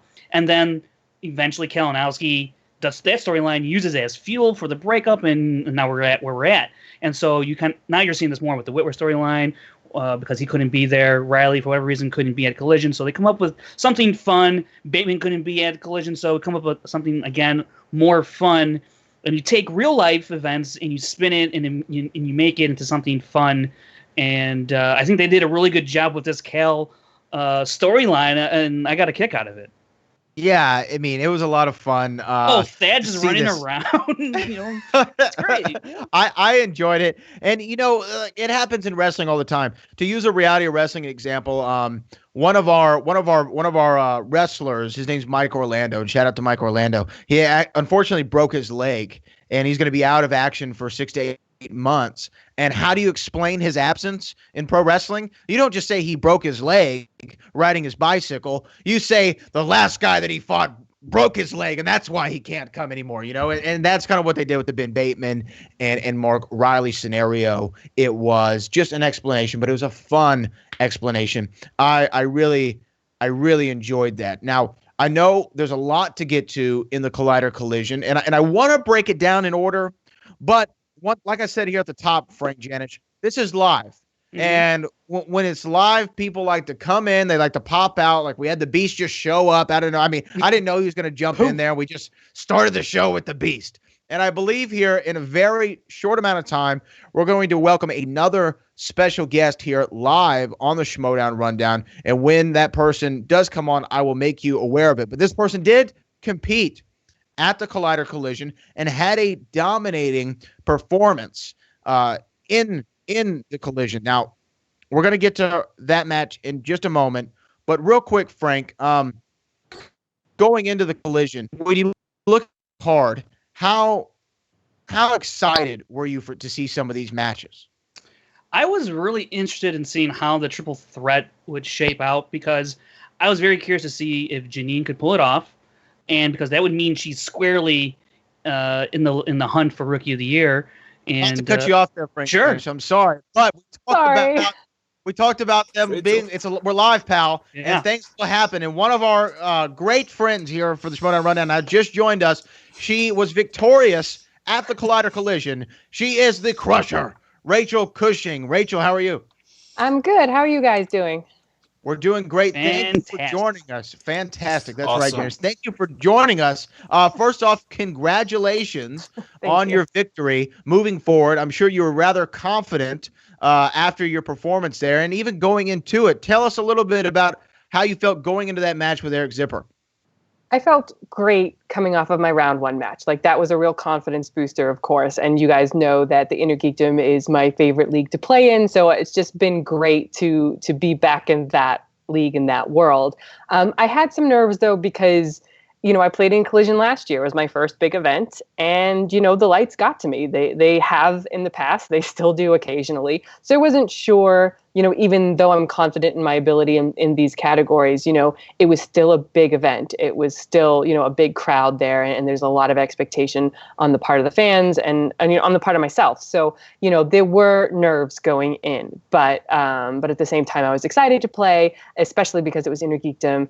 And despite whatever shenanigans Mike Kalinowski is up to, I was ready for whoever I was up against. And though Zipper put up a fight, I acknowledge him as a great newbie competitor. I think he's the future of the Inner Geekdom and one of the people that we'll be seeing a lot more of.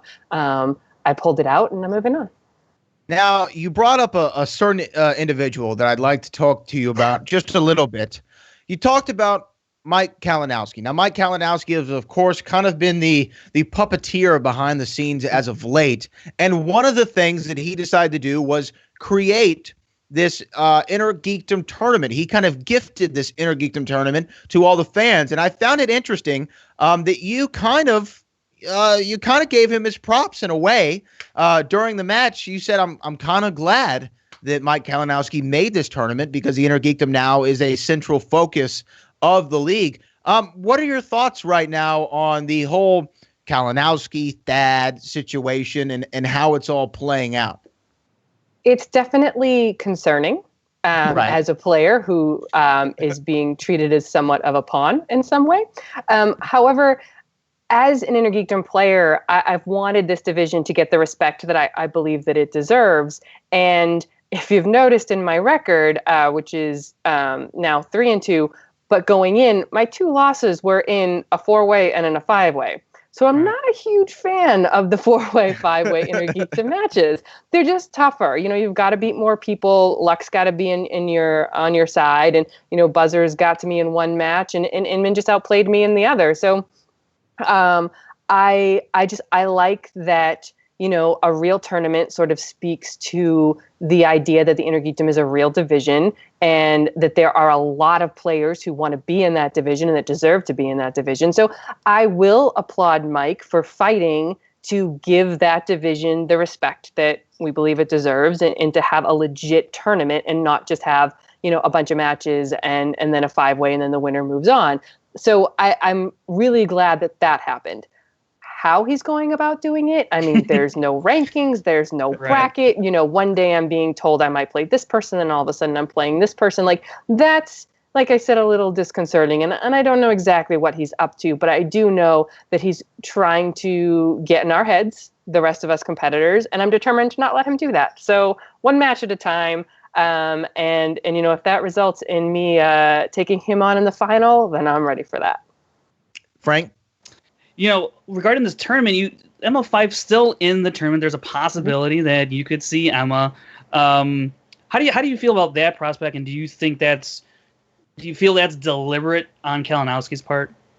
I wouldn't doubt it. Like I said, I know that as much as, he's gunning for respect for the league, he's also gunning to win the tournament. So if he's going to use certain things to his advantage, like putting, faction mates up against each other, I would not put it past him at all. But Emma and I are professionals. We're fighters. We are great friends, and we study together. And being a part of the Fife Club has been one of the highlights of this season of the Schmoedown for me. But we're competitors, and we respect each other and respect that this stuff will happen. I mean, someday I will play Clark. I've already played Andraco. Like, that stuff happens, but it does not mean it will not read into it in any way. It's not going to affect our friendships, our support of each other. So Emma and I know that it's a possibility. And if we go into that match, we will shake hands, we will hug each other, we will wish each other the best, and then we will both do everything we can to win. So, that's just the way to handle that. So if it happens, it happens. And I will be very excited to play her because I think she's an underrated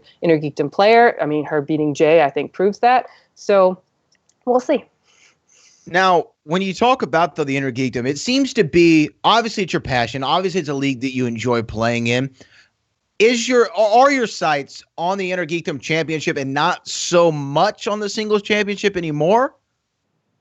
Yeah, it comes down to, there's only a few of us that have legitimate records and shots at all 3 leagues.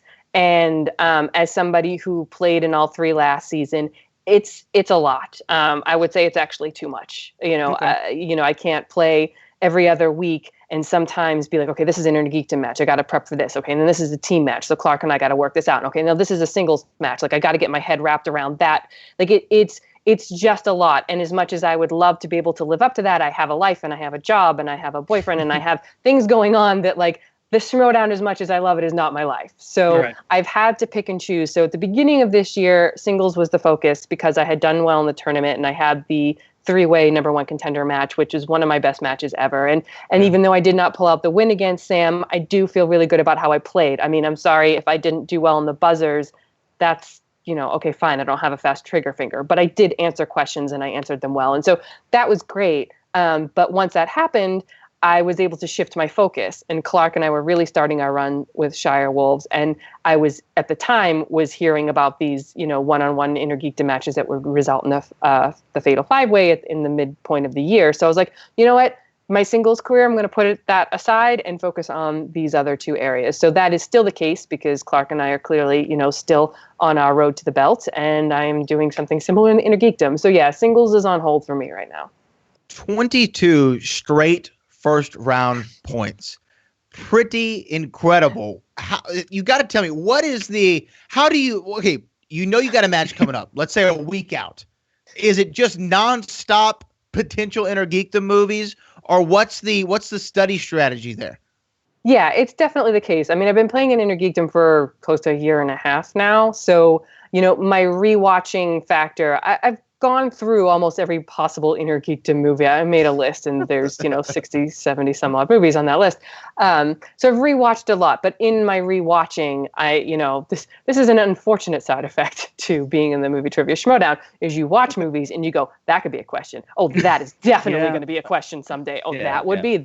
So like you start thinking about that. And yes, I do have flashcards, and yes, I do have spreadsheets, and yes, I do have various studying materials that I've created over the last year, and I will go through them before a match. I don't necessarily so much with Lord of the Rings and Harry Potter because those are in my back pocket and I'm likely just going to know those, but I've had to brush up on some DC films. I've had to brush up on some older comic book movies and things that, I'm still waiting for, a few more questions about, Spawn and, Tank Girl. Like there's some deep intergeekdom comic book movie cuts, and with the category like mixed bag and heroes and villains, like I got asked the Rocketeer question. So there are some peripheral movies that, I'm still working my way through. And I've also, occasionally had to watch the bad movies to remind myself of them.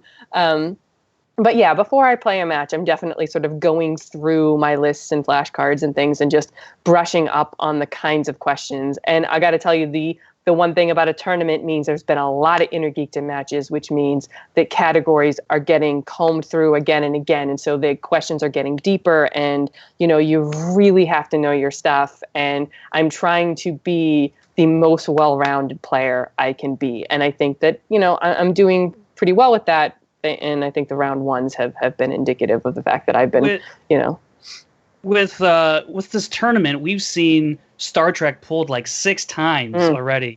And we even saw you take a shot at Star Trek. Yeah. Did we talk about this? I don't know, but I felt like as Star Trek keeps getting pulled, which is a strength of Inman, we talk about combing through these categories.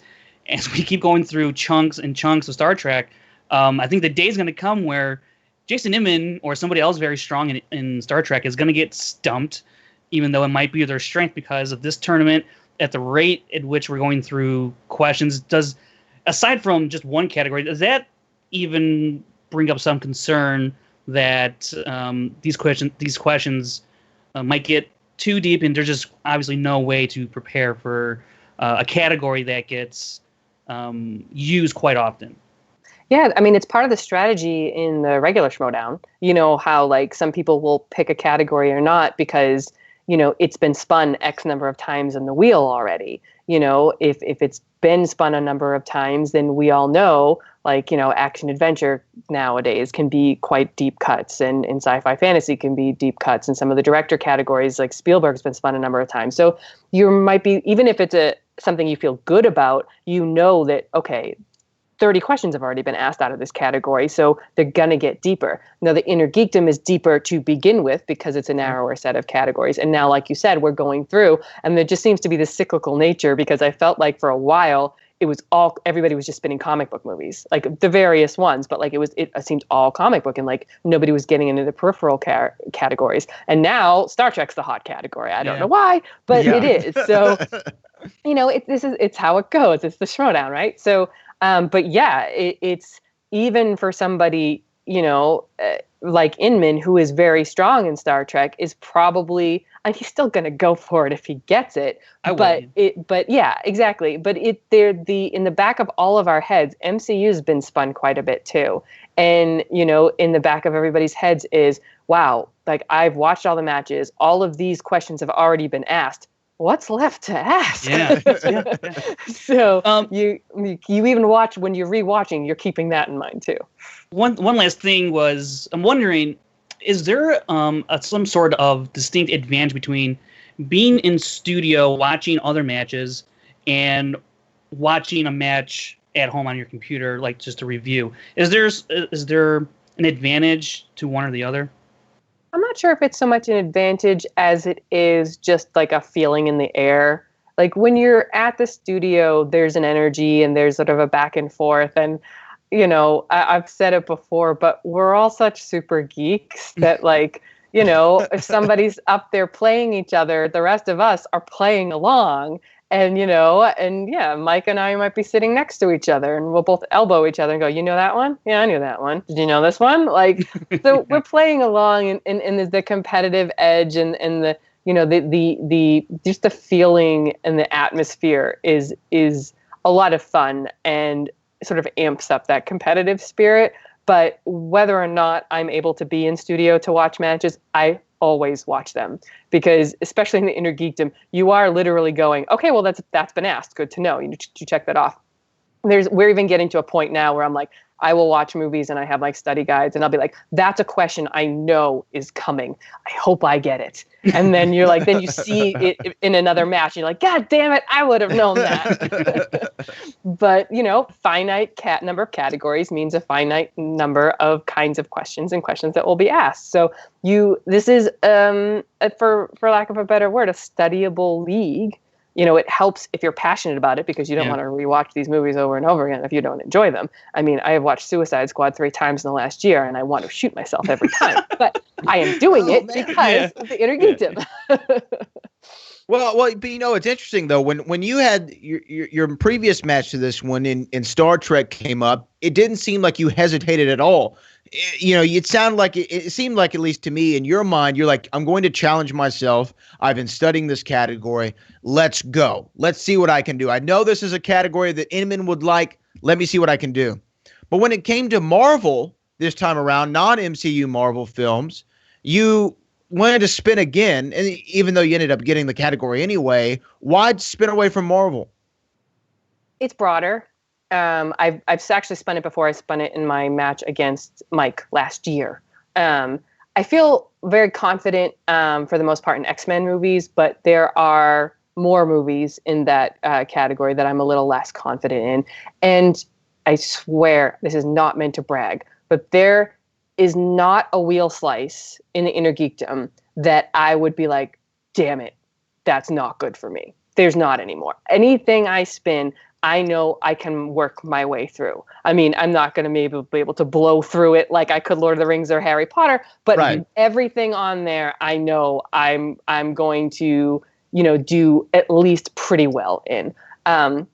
So the Star Trek was a message. That was a message to Inman. That was I grew up on Next Generation. I'm not as good in the original, but I do love the movies. I mean, Voyage Home, I watched on loop as a child. So people don't think about that. They think, oh, Rachel, she's the fantasy girl. But yes, I love all of these categories, and I love all of these. Well, not all these movies. I hate Catwoman, but I love most of these movies.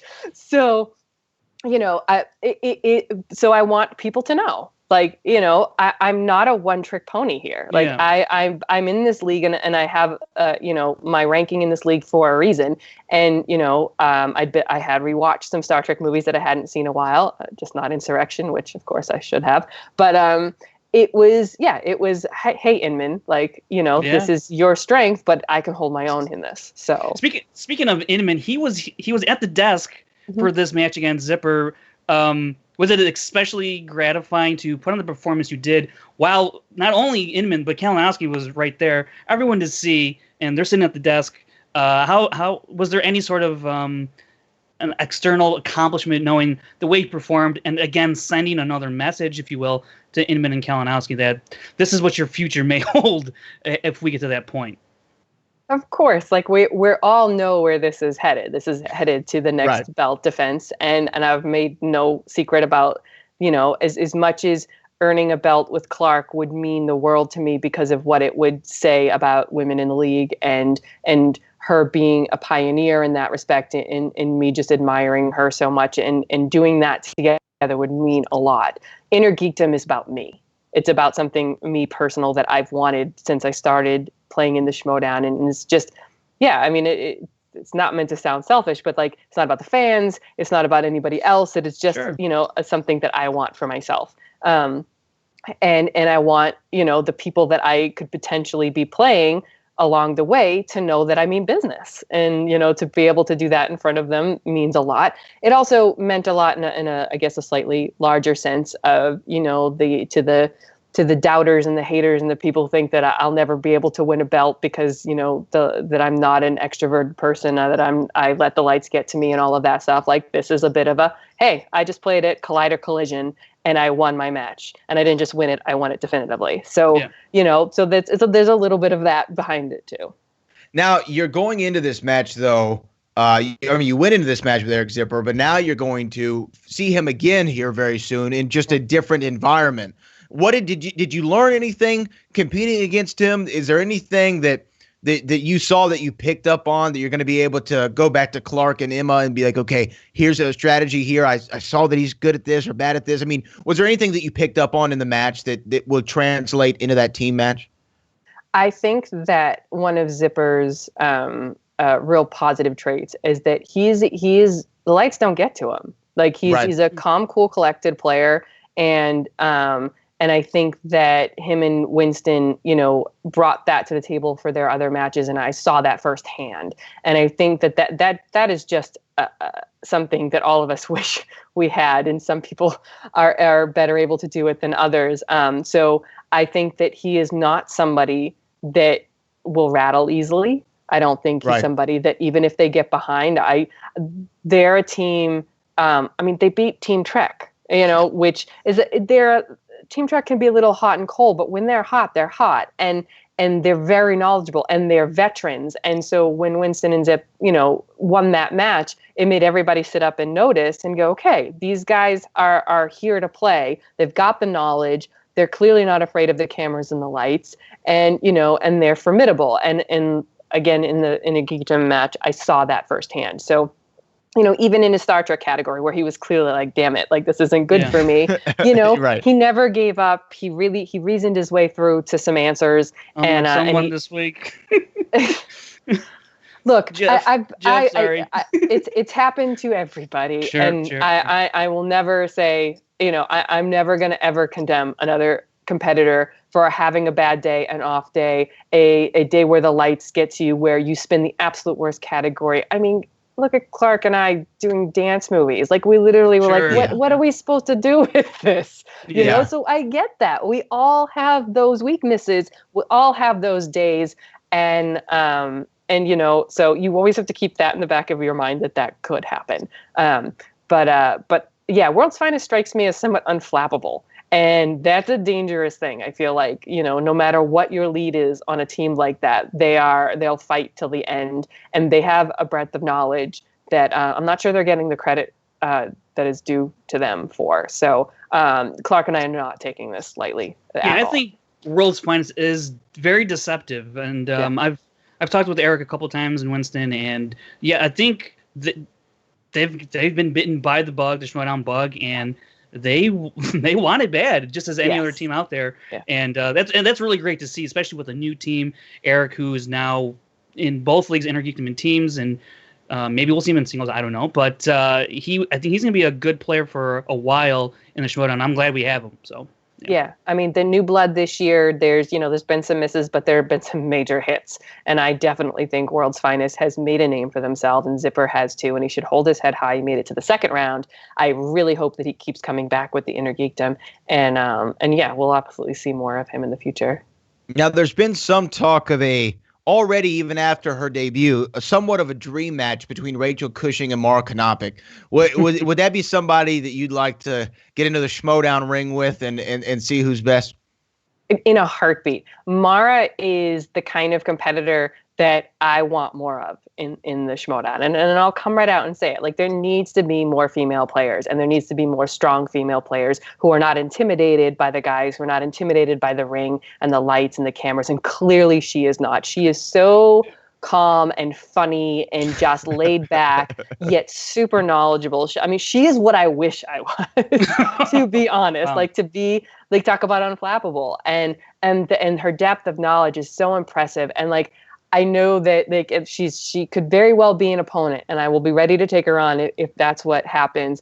But just as a fan of the show and as somebody who wants the Schmoedown to be the best thing it possibly can be, I'm so thrilled that a woman of her knowledge and personality and caliber is a part of the league. And I'm just so excited for the Schmoedown and for the fans. And I'm a fan of hers. Her opening match impressed me so much, and I cannot wait to see her play again. Now, we only have you for a couple more minutes, so I have to ask, the Collider collision as a whole, what was this might be an obvious question, an obvious answer. See where this is going. What was the biggest surprise to you? Nobody's not gonna answer the Merle Guy match. It's unreal. Nobody is gonna answer. Nobody. And I do not want to take away anything from all the other matches, because I honestly think it was a fantastic collision from start to finish. I mean, I know that the Star Wars thing was a little weird, and a lot of us are disappointed that Whitwer couldn't come back, but Yes. To have those guys go at it to the best of their ability, and to see Alex take the belt and that, I thought that was great. That the three-way was a real back and forth battle, and I thought that was awesome. I thought the girls brought it with their entrances, and Mark, as a member of Fight Club, I'm so excited for him to move on in the singles league. So all of that was great, and above the line, making their stand in that amazing Iron Man. I mean, it was a lot of great matches, but at the end of the day, everybody expected this great comeback of the man that they consider the GOAT of the league to lose to Andrew. I mean, it was the unthinkable. And that's honestly what I love about the Schmoedown. Any given Sunday, I don't know how many times we have to say that, but the Schmoedown is been built to the point that any underdog can beat any favorite, because of the luck, because of the day, because of the lights, because of the situation. All of it plays into it, because if it was just mano-a-mano, trivia for trivia every time, the same three people would win all the time, and it would be boring and it wouldn't be anything. Right. But the drama of this was everything we all wanted. And look, Dan Murrell's not going anywhere. The man his reputation precedes him. He, might have just had, he hasn't been around for a while. Sometimes, he's got to shake out those jitters, but he's coming back swinging. I don't doubt it. And I have to say, just, all of the villains and the heels and the faces, all of that aside, Andrew Ghai deserves all the respect in the world. He is a friend of mine. He's one of my personal favorite players. What Team Action does as characters, as players, is brilliant. And for Andrew Ghai to have his day in the sun right now is something I'm so excited for him to have, and to shut a lot of people up, and to prove that he does. Him and Ben are the poster children for competitors who study and get better.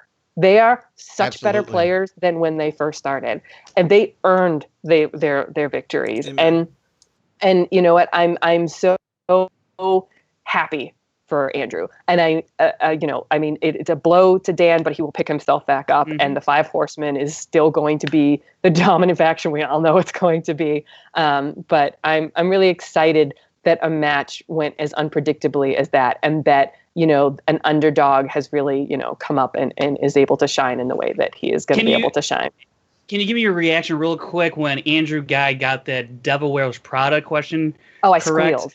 Squeal. Every woman in the studio Yes, they did. was like wanted to run out and hug him and go, "You are not many guys are going to know that." And the fact that so how many players in the past, this is one of my favorite things, have, you know, had a hidden strength that they were waiting to spin at the right moment to show, "Hey, guess what? I'm really good at movie release dates," and you didn't know it. Like, Right. Yeah. this was Andrew Ghai going, "You know what I'm really good at? Romantic comedies." Nobody saw that one coming, did they? And for him to give it to Merle and to steal all he did, and then to run the comedy category the way he did, it was everything that, you know, a player who is not seen as a top tier player dreams of happening, and is able to go, "Yeah, you know, I'm good at this too."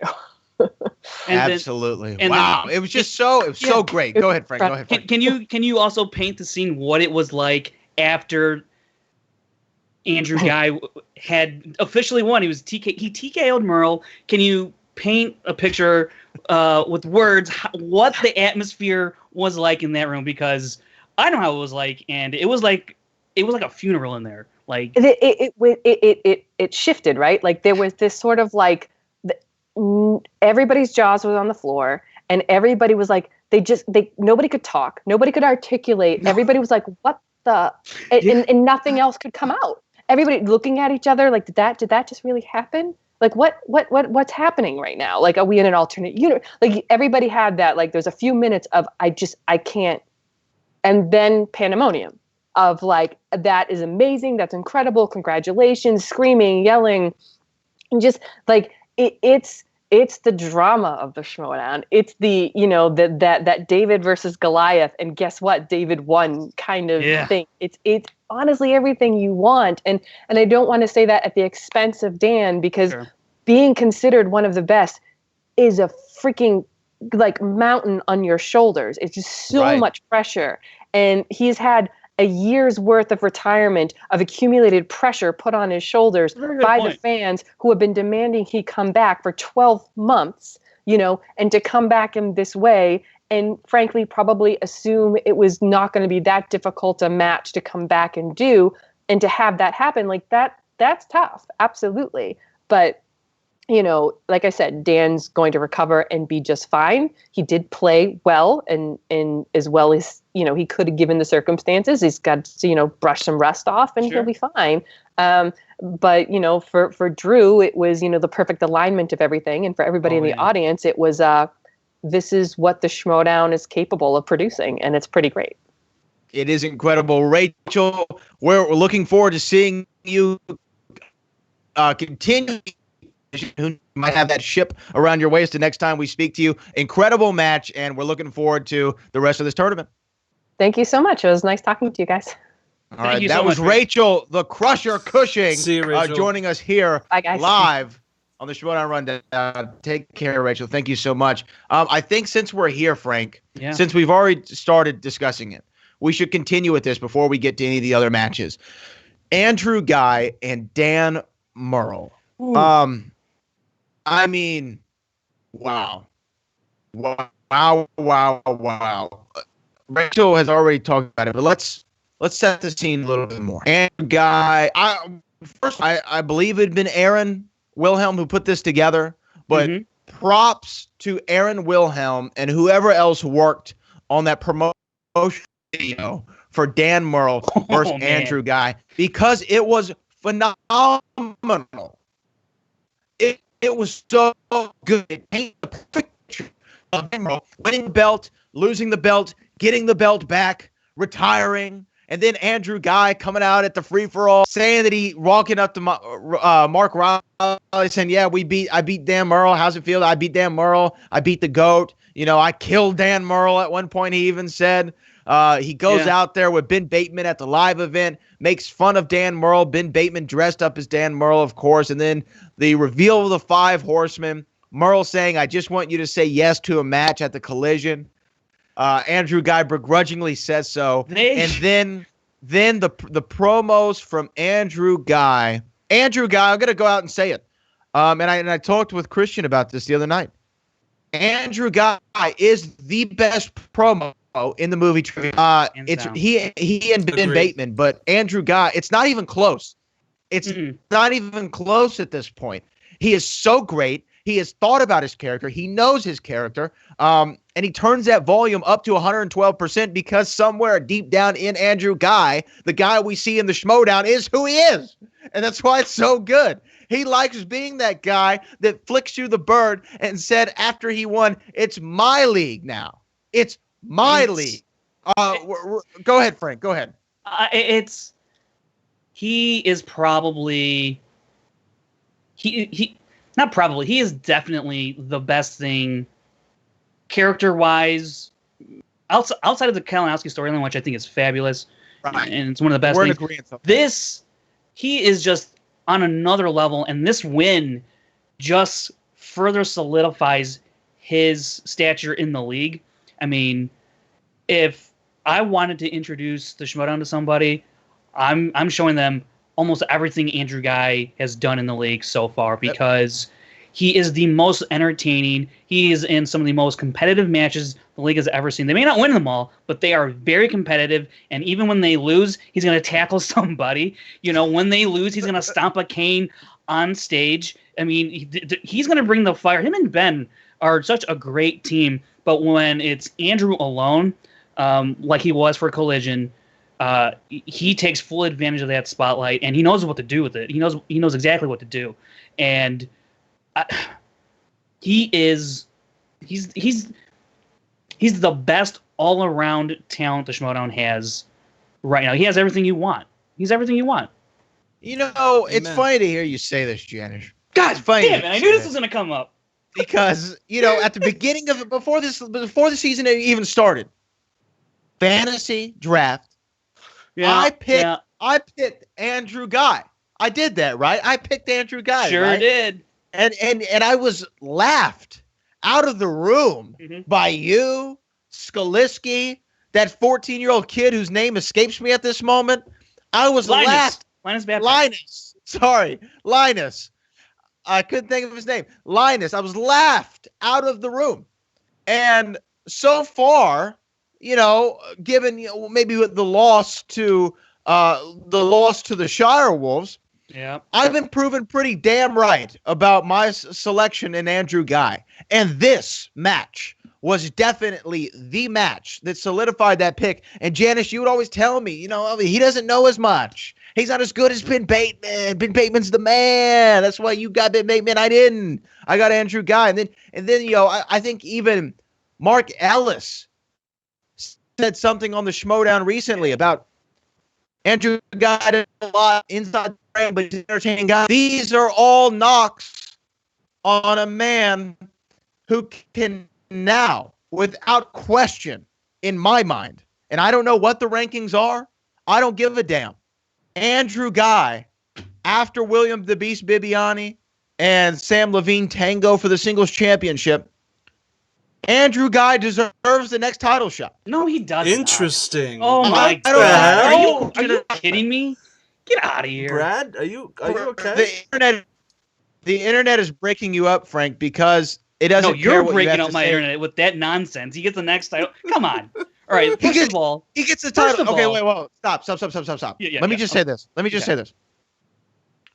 When you have a great performance in any sport, especially a competitive one-on-one performance in any kind of combat sport, and you go out there and you beat, say, The Rock and Stone Cold Steve Austin in one night, like Chris Jericho did back in the day.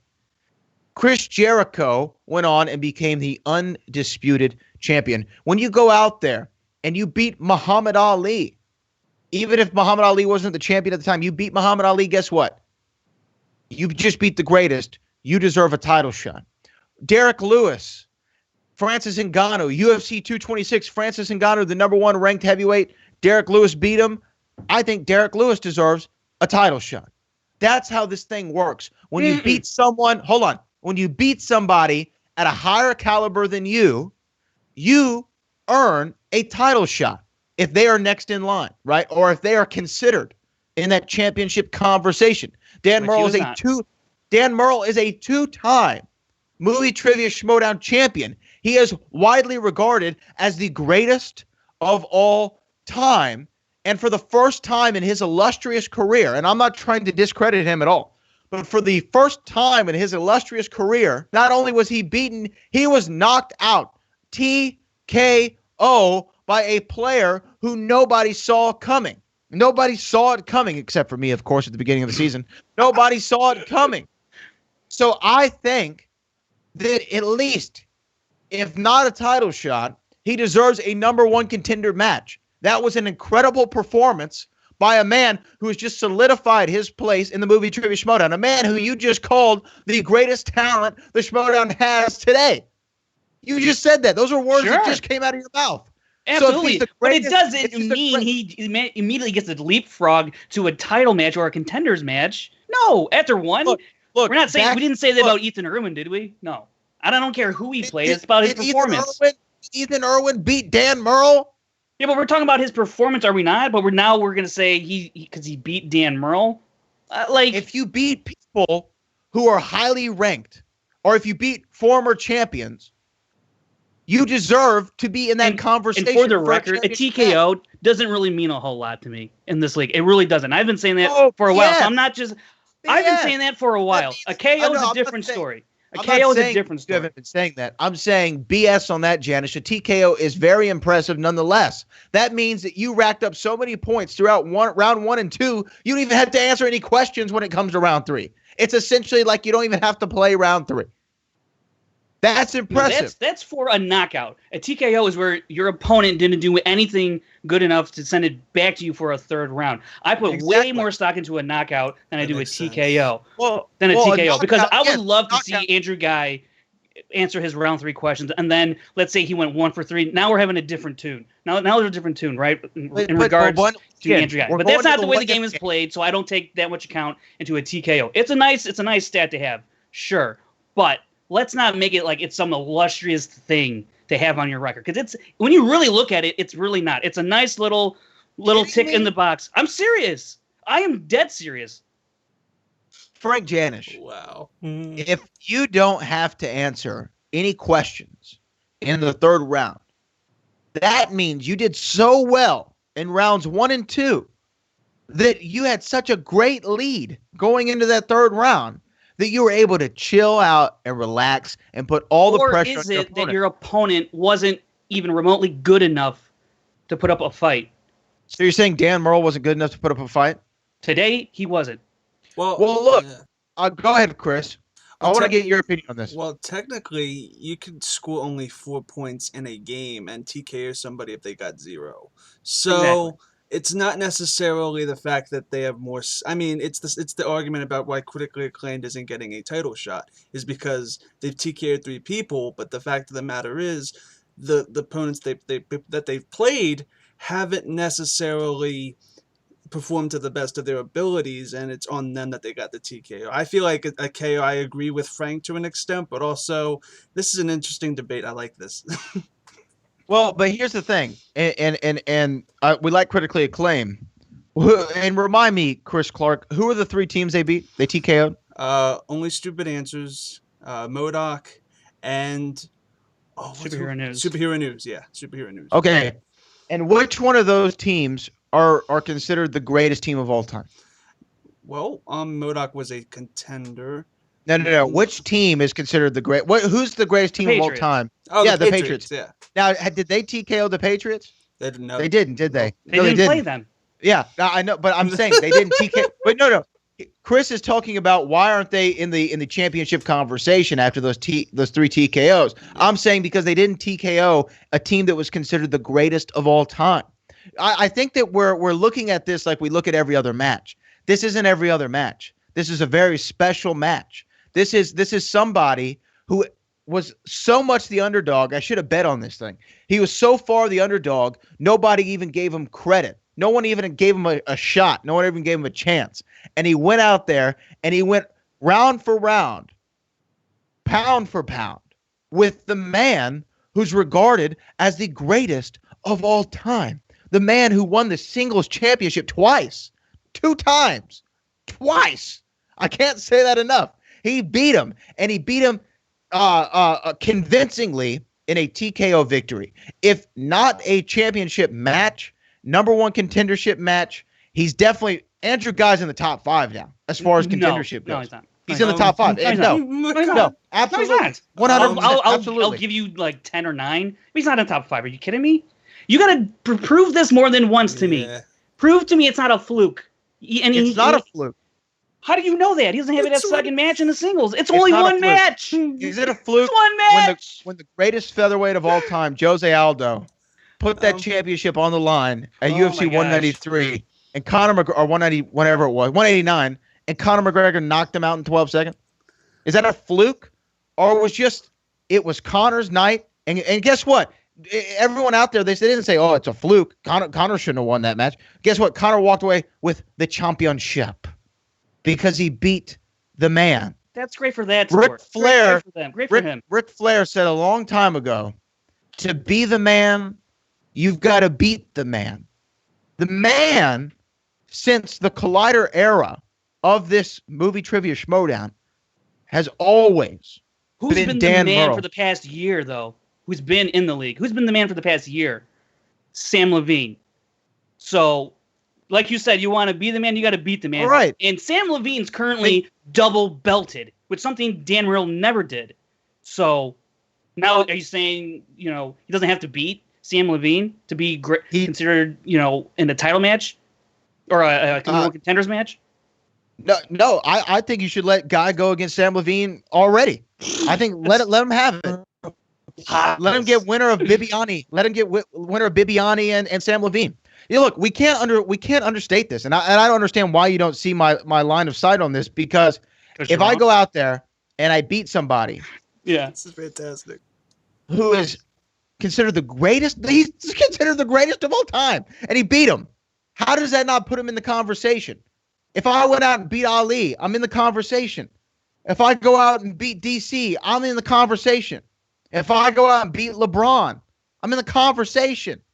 If we blow out LeBron, if the Rockets blow out LeBron, they're in the conversation for the best team in the league. They're in championship contention. That's what happens when you beat greats.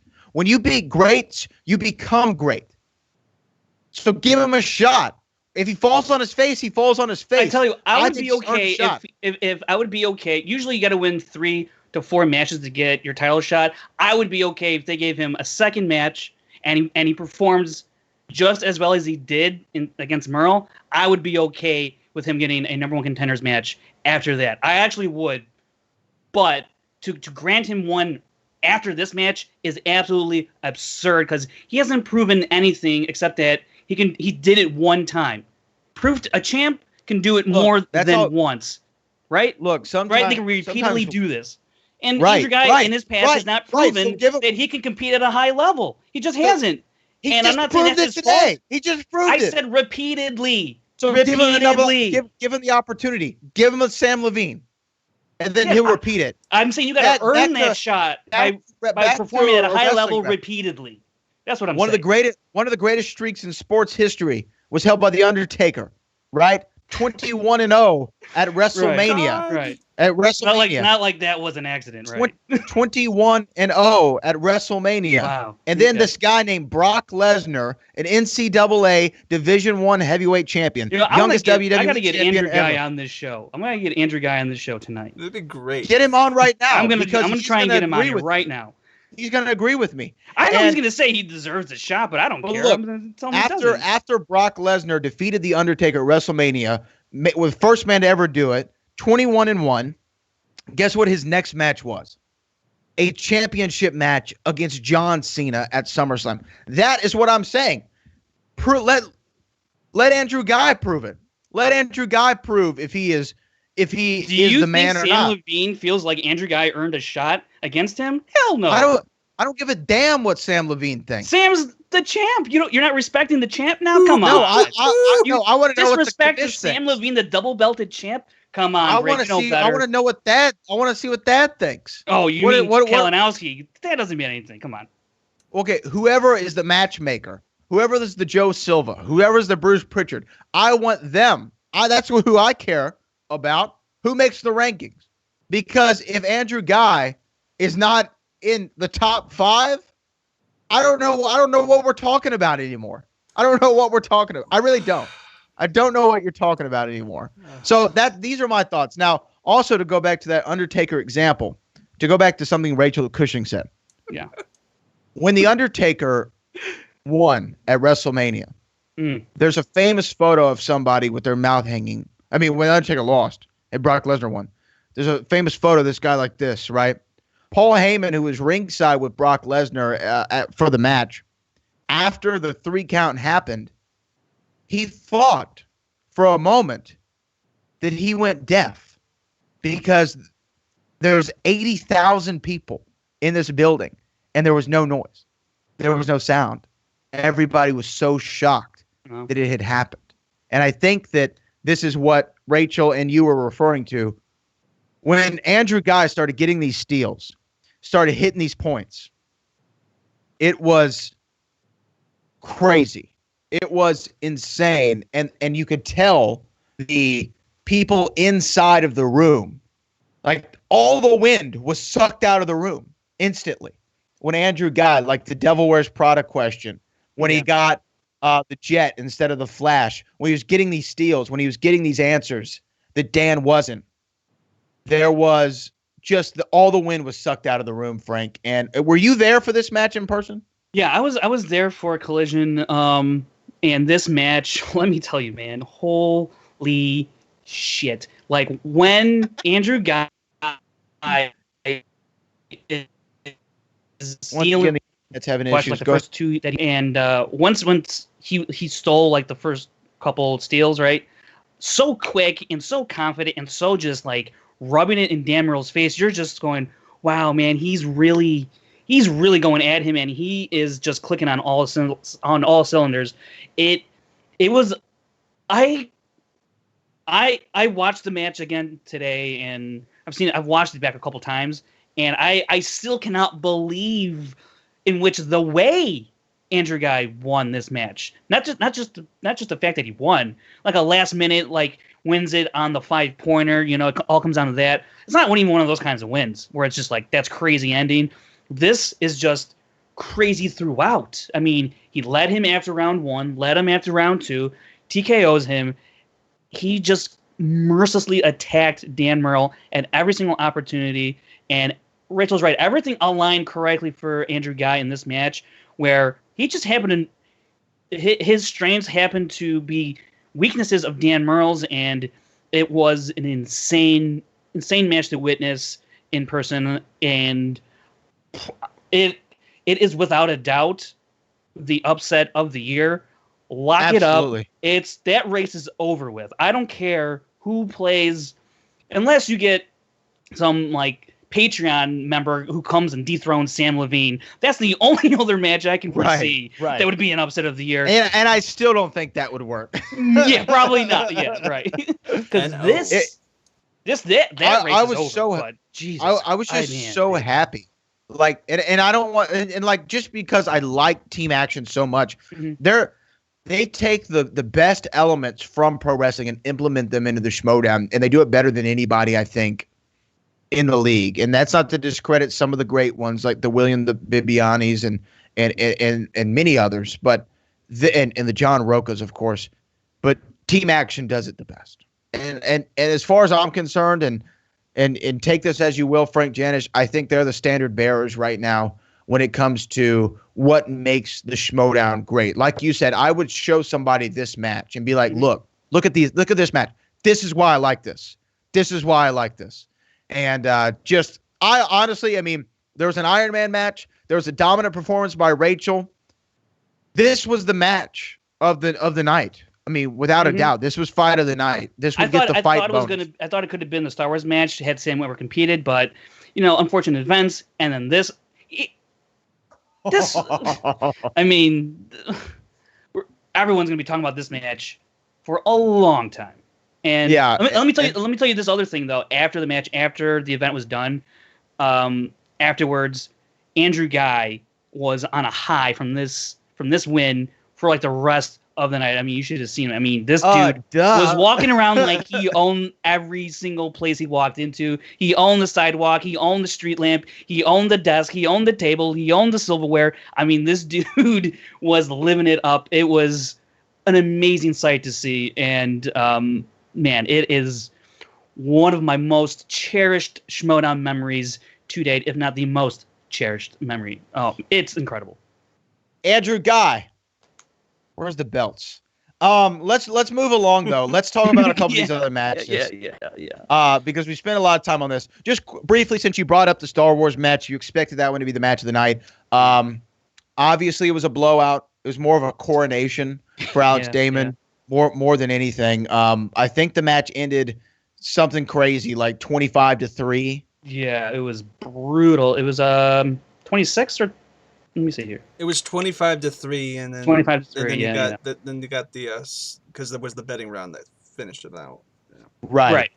And Alex Damon, of course, won. and Green, who is a Star Wars fan, and we talked about it before from Rooster Teeth. Just maybe this is just being thrown too much at one time. Is that what you think it was, Janisch? I think. Probably, and when you listen to his post-match interview, he had about like 48 hours notice. That's barely enough time to watch the entire run of movies in Star Wars. Right, Unless he would literally have to drop everything he was doing in his life and start from episode 1 and run all the way to, run through episode 8. And, that just wasn't realistic given real life and all that stuff. But, he showed up, and I got to give him a lot of credit because I think he somewhat did know what he was walking into with Alex Damon. Because if you're a Star Wars fan, I think, and you're on the YouTube space, I think he's probably heard of Alex Damon and Star Wars Explained, his channel. And but I like Bruce a lot. I like everybody over at Funhouse, Rooster Teeth, and I'm glad they're going to be part of the Schmoedown as a whole. Bruce, man, I really fell for that guy. I mean, man, that's such a tough spot to be in. I wish he could have performed a little bit better, but I'm glad he's not discouraged about coming back again. He says, hey, start me a little bit lower on a lower rung and work my way up. And I really do look forward to seeing Bruce back in the Schmoedown very soon, because we could use some more people in the Star Wars Division League. Yeah, no, I mean, I think the Star Wars Division is another one that needs more names around. And I think maybe given some more time, as opposed to 48 hours notice, he probably would have. And then now that he's got that first match out of his way, especially your first match should be a 5-rounder, even though it didn't go the full 5 rounds, of course. It was more of a 3-rounder, but not the typical format of a Schmoedown. So maybe he was just thrown too much. He was thrown in deep waters with no life preserver at all, and expected to perform at a high level. Let's move on though. Let's talk about the triple threat, which is what opened the. Sorry, my nose is like killing me right now. It's itching. Let's go to the triple threat, which opened the Collider Collision. First thing I want to address is a slight rule change. Before, we'd see competitors ask for repeats, and you were not charged repeats on multiple choice questions, and you were not charged as JTE rule. That has since changed. Right. If you go to multiple choice and you hear the answer choices and need them again, you will be charged a JTE rule. But if you're going for a steal, you will not be charged that JTE rule once you hear, you can hear them again, because they're automatically repeated. What do you think about this rule change?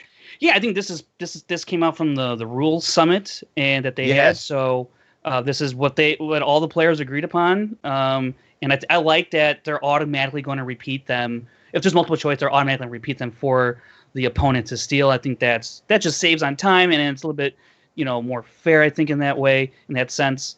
And I do like the fact that if we're going to give them to you for free once, you're going to be charged the second time.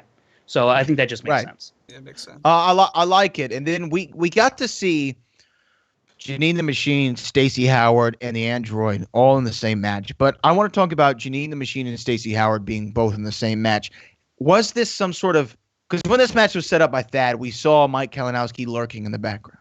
Yeah. Mike Kalinowski, when he first went on that rant that we covered it in the Facebook post, talking about the corruption of the league. Mm-hmm. Not only did he say something about these celebrities, he also was referring to some of the factions. He thought there are too many factions, teaming up, right, and trying to get those unfair advantages, I guess, is what he was referring to. Some of the corruption in the league. Was this puppeteering by Mike Kalinowski to have both Stacey Howard and Janine the Machine in the match? Frank Janisch, was this his attempt on causing tension within the Viper squad with the eventual hope that maybe he could break up the Viper squad? I mean, I think so, probably. I'm not really sure what kind of benefit this has as like a part of an end game, unless he just wants complete chaos throughout. Then I guess you're gonna attack every kind of little faction or every little cell of people in the Schmoedown. I think because when you have two faction members go and at it, that can create strife. And then Rachel, we even talked about with Rachel a little bit. She might end up facing Emma in the Inner Geekdom if she gets past her match against Mara Kanapik. And right. So they could possibly. Yeah. But I mean, Rachel said they're prepared for that kind of, if that happens, they're prepared to deal with that. So it's interesting to see Kalinowski, be the little puppet master and have fun and all that stuff. And it's an interesting, but also at the same time though, these three people make sense for a number one contenders match at the same time. If you ask me, I think it makes sense. So Janine the Machine's record is what? 2-0 before this 2-0. match. Before this match. Mm-hmm. Mark Andreyko, when was the last time we saw him in the Schmoedown? Bateman. How long ago was that? That was like a month ago. A month ago? Yeah, like a month ago. Yeah. Okay. And then Stacey Howard, when's the last time we saw her? She was against Makuga, and that's probably a little bit before the Andreyko Bateman match, or maybe even before, but still. So beating Bonnie Somerville and Josh Makuga put you in number one contendership conversation? If she had won against Andreyko and Stacey Howard, who ranked above her, yeah. No. But this match was a number one contenders match, was it not, for the three of them? No. It was a shot to get into. Oh, it was a shot to get into a number one contenders match. Right. Yeah. Right. So why, though, do you think that Stacey Howard, Janine the Machine, and Andreyko are qualified to go into a number one contenders match, and beating Dan Murrell doesn't get you into one of those? Because they've played more than one match. So beating Josh Makuga and Bonnie Somerville puts you in line to get a number one contender shot. Had she beaten Stacey Howard and Mark Andreyko, so now that's four people, as opposed to beating one person. So Mark Andreyko beating Stacey Howard and Janine the Machine. And Ben Janine, Bateman. who's had, and Ben Bateman. Okay, Ben Bateman different, but I'm talking about this one, because this is the match that gets you there. Him beating those two women. You think that that's that earns him a number one contender match? Because he will have accumulated enough wins to have earned, by playing a number of matches, he would have earned that opportunity in a number one contenders match. Yes. Because his record would speak for itself in terms of wins. Yes. He would have enough wins that would justify him getting a number one contender match. What was his match before Bateman? I don't want you telling me. I don't know. I'm asking. Keep asking all these damn questions. I'm asking you. You have a better memory than I do. Wasn't it Cushing? Wasn't it Cushing? I could have sworn his last match was the last year's tournament. Was that the last one? Probably. I think you're right about that, Chris. Last one. Yeah, that's the only time I remember being singles. Yeah. Okay. And the result of that match was what? He lost. He lost. He lost. Right. That's what I thought. He lost to Rachel Cushing. Mm-hmm. He beats Ben Bateman, who's a great player, but he beats Ben Bateman, and he loses, and then beats Ben Bateman. Loses Rachel Cushing, beats Ben Bateman. Mm-hmm. And all of a sudden, we're talking about how he's a number one contender. I didn't say that. You said he's qualified. All three of these people are qualified. He is now to qualified after beating Stacey and Janine. Stacey, who was 4-1, Janine, who's 2-0. He just beat her in a triple threat match, although it was a TKO. So he is now qualified.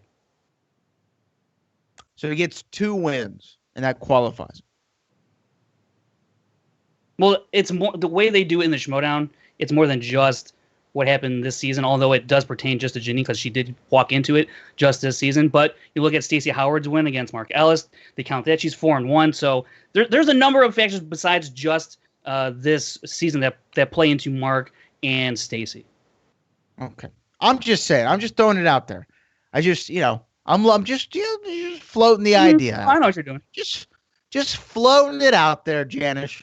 But anyway, I do want to say that Andreyko had a great performance. I thought, though, throughout this match, for some reason, I had Janine the Machine. I thought that she was going to pull through this. She was 2-0, of course, undefeated. Had she gotten this, she'd been on a hell of a roll. I loved the entrance. I loved the character she was playing. What a great Harley Quinn accent, right? Did she not have the voice down? Like, that was pretty I'm good. ready, Mr. K. I can't even do it, but I was trying. No, that was pretty good. What a great impression she did of Harley Quinn. I loved what the women did in this match. I'm with Rachel. They definitely brought it. But Mark Andreyko, kind of a resurgence of Mark Andreyko, if you will. He was very hold on. We are live, and I was just talking about him, and he's here. The man who you can now call the new greatest of all time. He is the dress wearing, Ric Flairin, good hair having, future singles champion. Andrew Ghai has joined us on the Schmoedown Rundown.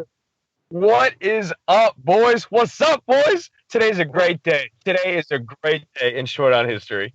It is a fantastic day. Congratulations on the shocker of the century, at least for most people. I had always had my money on you. How does it feel? You beat the GOAT, and now you are the GOAT. Dude, I honestly, man, let's just drop the dastard here. It's crazy. It's absolutely crazy. Dan is a legend, man. He's a legend. He's an upstanding gentleman. You saw the way he dealt with the post-game interview. He's just a great dude all around. And he's got to be the scariest person for anyone to play against. I mean, until probably now, because he lost to me and a lot of people think I'm a joke. But, hey, man, every dog has his day, and I had mine, and that felt pretty damn good. Now, me and Janisch just got into a long, heated conversation, if you will, about where this puts you now in the league. I think that at the very least, you're a top 5 ranked contender, in my opinion, and you should be given at least an opportunity to earn a shot at the championship. What do you think?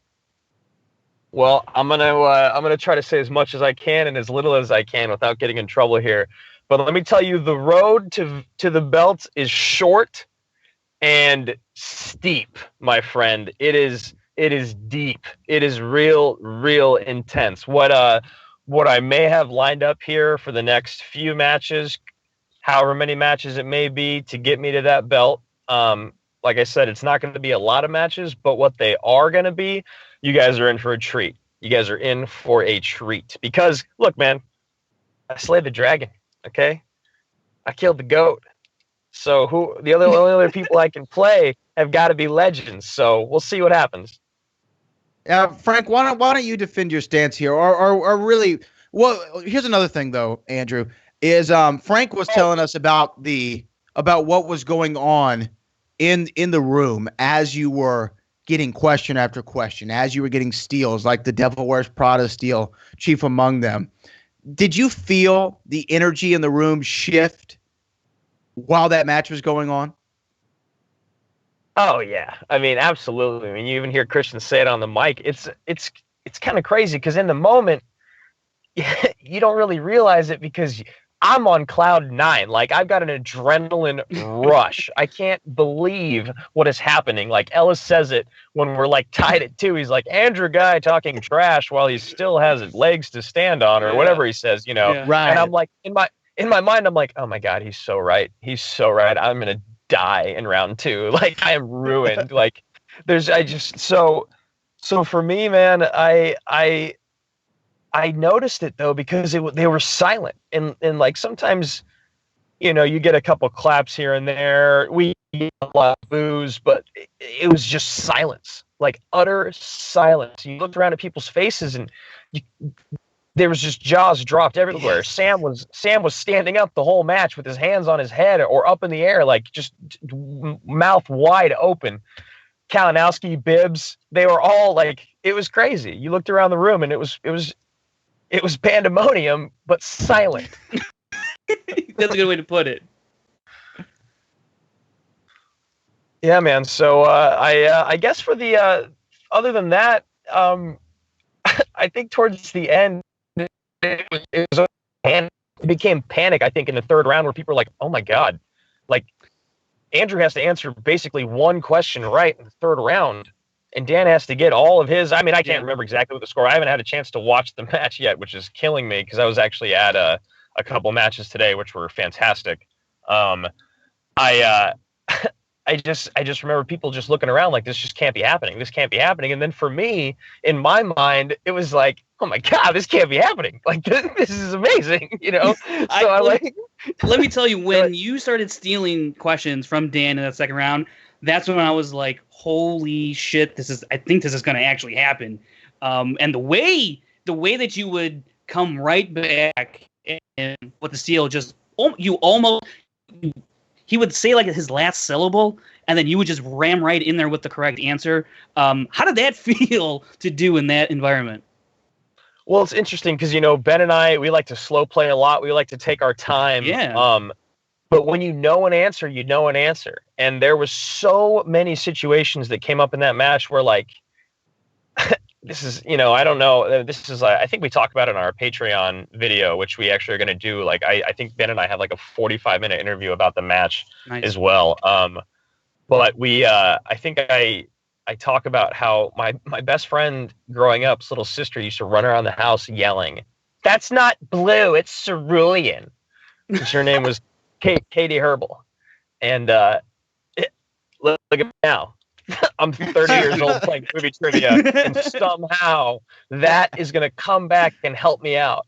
And so for me, I realized that the slow playing, these were daggers. These needed to be like uppercuts, not jabs. These needed to be uppercuts. And it was like, Dan can miss questions. Everyone missed questions, but it's like every question he misses, I know, even before the question's being done asked, it's like, this needs to be laying a beat down on opponent's choice. Because again, he spins opponent's choice, and he's, you know, they say like, I think Ellis says, you know, a guy that doesn't really have any weaknesses. And I remember Merle walking away from the wheel. He doesn't care. He's like, whatever, man. He's like, I spun away from Pixar. That's one of the worst things you can give me. He didn't care. And so I hit him with the category that I thought I might have a slight edge on. And, you know, was that your thinking that you had at least an edge if he got something wrong in that category, or was it that you thought that he would actually do bad in that category? So it's a little bit of both. Okay. Again, I grew up with 4 women in my household, so romance and rom-coms were a thing that I watched a lot. And you know, Ben and I always tell this story. I think his brother left behind like Point Break. His brother left behind Point Break when he went to college. My sister left behind Clueless. Okay, so those are those are our 2 directions. So for me, it was like, I know Dan had a rough time with sports, and I say it in the match. And whether he studied or not, I just don't see that guy losing twice to the same category. He's too good. He's too smart. And I just didn't see it happening again. Besides, maybe he actually knows sports movies well, and he just got 4 bad questions before. Who knows? So with romance, I'd never really seen him compete in or answer many questions in romance. And I also just kind of figured not to like stereotype Dan as a movie watcher, because I know he watches tons of movies, but I just figured like, I figure romance movies aren't the type of movies Dan watches more than once. He might have to watch them for work, and he might watch them when they come out because they look good. And maybe he'll watch a couple that he really, really likes a couple times. But for the most part, you know, you got to watch these movies more than once to know that, you know, to know those answers.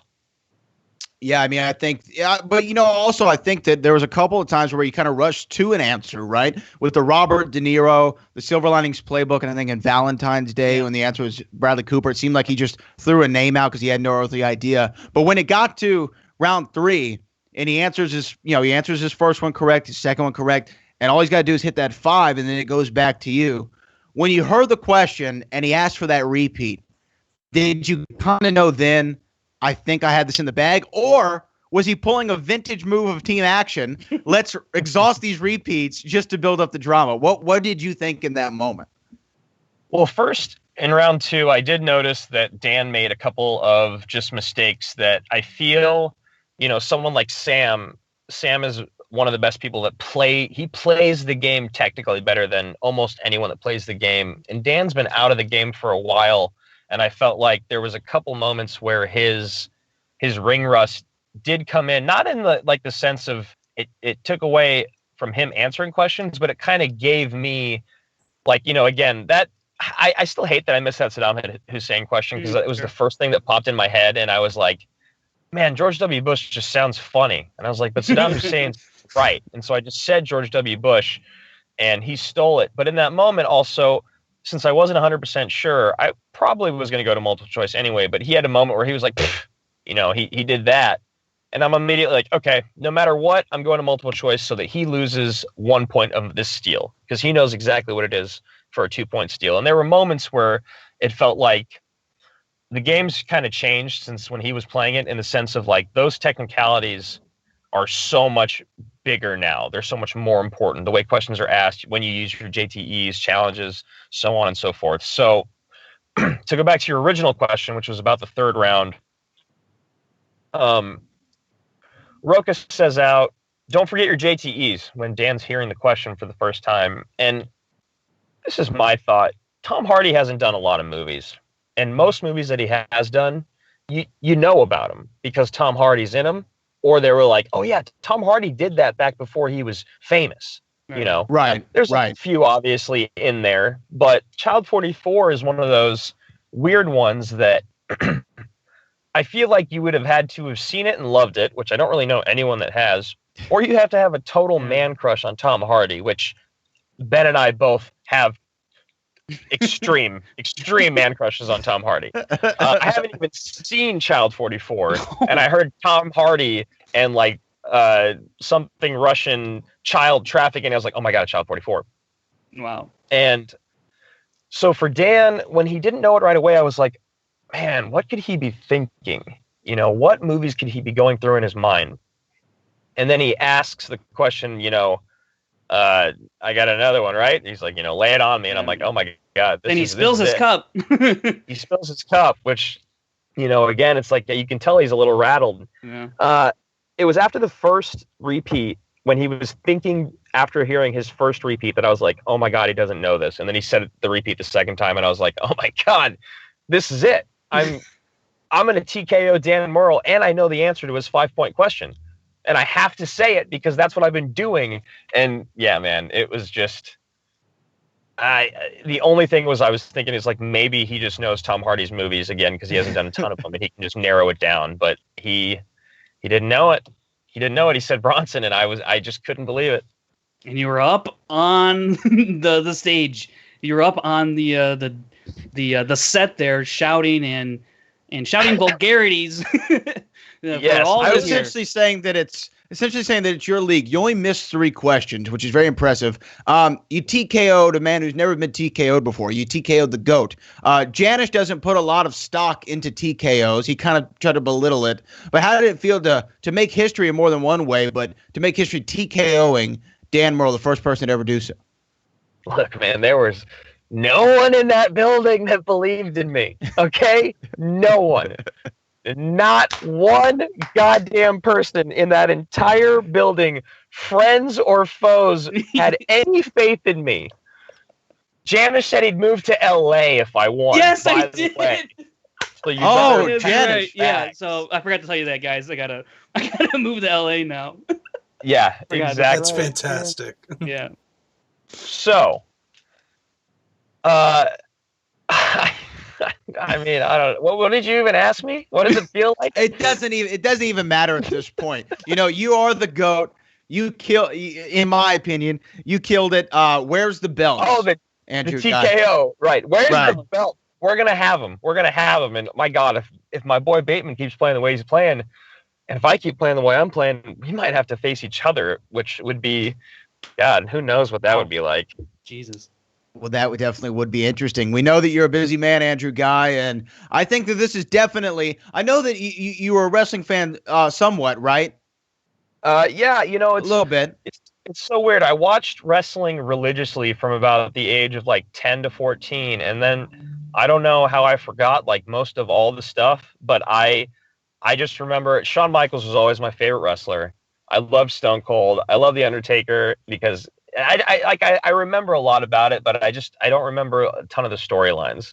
Well, famously, The Undertaker went undefeated at WrestleMania until he was beaten by Brock Lesnar, and everybody was shocked. Andrew Ghai, you have defeated The Undertaker at WrestleMania. You have shocked the Schmoedown world, beating Dan Murrell, and it's definitely a match that will live forever. And as Frank and I both said, if we're ever trying to get anybody interested in the Schmoedown, this is the match to show them. So congratulations, man. Well, boys, I appreciate you so much. Thank you for having me on. Is this going to be on Facebook? I can listen to it later? Yes, you can. You're live right now. You're live right now, man. Well, I know we're live, but I can't. Oh, yeah, we'll replay it on tomorrow on the page. Yeah. Is that Chris Clark? Yep, It it is. Hey, Andrew. Hey, Chris. You got nothing to say to me this whole goddamn time? well, I'm waiting. Yeah. Go ahead, Chris.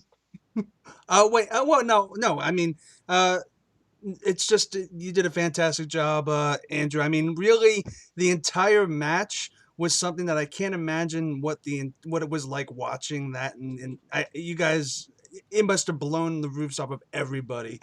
It's just jaw dropping what happened. I can't believe this is even happening right now. So I guess congratulations, Andrew. I guess. I guess. I don't know. I guess. Thank you.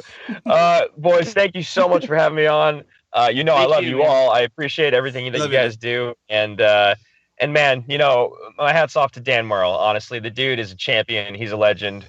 But he's not the GOAT. Not no more. No. That is Andrew Ghai, man. Fantastic. Thank you, Andrew. Wow, incredible there. You got to love Andrew Ghai and everything that he gave us within that match. But let's talk about the one match that we have not discussed as of yet. The Iron Man match. The Patriots trying to get and back. the aftermath. Whew. Yes, we're about to get to it. Yeah. The Patriots attempting to recapture the team championships in an Iron Man match format against Above the Line. A lot of people, I think even Team Action, when we had them on the show, discussed that this stipulation would benefit Above the Line. And I think that was a sentiment by a lot of people going into this match. I didn't really understand why people saw that, but then again, I'm not a player, and I don't really analyze that part of the game so much. And to be honest, it proved that most of those people proved to be correct. The stipulation definitely played into Above the Line's favor, where Sam Levine didn't know. I think Drew McQueenie did, and the Patriots. I wouldn't say they showed any flaws in their game, really. I just don't think that it was just there. It just wasn't a match that was set up for them to win, really. And I don't know how else to say it. Jeff it just wasn't a format that they excelled in. Yeah, Jeff kind of talks about it in that interview about just also he goes into just the way it was kind of designed. That format definitely does suit Sam and Drew's strengths, where it just picks from a long list of categories and questions or the questions from categories and whatnot. And when the Patriots aren't in a Schmoedown round by round format where they've become so good at the game as well as and they're good at trivia, it's not favorable to them. Whereas Above the Line, they've gotten very good at playing the game. We've heard their theories and thoughts on strategy and on wheel spins and when to go in the second round and all that. And straight up question for question, Drew has been covering movies for a long time. And, Snyder, he's not as older as Drew, where that age gap does give you an added advantage of having to have seen a much more higher count of movies with that age difference, just by pure time alone to catch up on, if I'm, trying to go up against someone who's 70 and we have a 40-year difference, how in the world am I going to able to make up in my 30 years of being on this earth, 40 years of film that they have over me? I mean, that's a tough gap to close, and you kind of are banking on some luck there because you may have seen some of the classics in that span that separates you, but I think it really bit them here in the Iron Man match specifically. Real quick, let me run through some stats that I pulled from this. I'd love to hear it. The Patriots, they had back-to-back misses 6 times in this match, whereas Above the Line only had 3 back-to-back misses. No one ever missed more than 3 in a row, which is pretty astounding, really, actually, when you think about it. But I think these back-to-back misses really hurt the steam for the Patriots. And Above the Line went on a couple big runs. They had a run of 11 in a row, and then they also had another run of 10 in a row, and the longest run that the Patriots had was 9. So they never really got in a strong rhythm or a long rhythm like Above the Line did, where they had like stretches of 5 and 10 in a row. Whereas the Patriots went in little stretches here and there, but as they went these little stretches where there were gaps, that's where Above the Line kind of extended lead. I mean, they got all the way up to a 7-point lead before the 2-minute warning. So, I mean, that was some pretty dominant stuff from Above the Line. And in the end, looking at the final 2 minutes, Above the Line goes 7 of 7. This is where Drew McWeeny just absolutely hammered it home. He went 5 of 5. Sam Levine was only 2 of 2, who is generally regarded as the stronger one in the speed round. He went 2 of 2, while Drew went 5 of 5. And then for Patriots, JT went 4 of 5, and Jeff Snyder went 1 of 2. And in the end, Above the Line answered 57 out of 71 questions. That's 80% correct. Wow. And the Patriots went 50 of 71. That's 70% correct. And that's 10% difference is almost a 10% difference in points, 57 to 48. Yeah, first of all, incredible numbers put up by both teams. Just incredible depth of knowledge. Frank, if you and I teamed up on this, we probably got 13 out of 71. So I mean, just incredible I would get play 12 there. of them probably, but Even less, probably. Do we need to see the rundown Schmoedown again? That's a good point. But just great play. Chris, what did you think of the Iron Man match?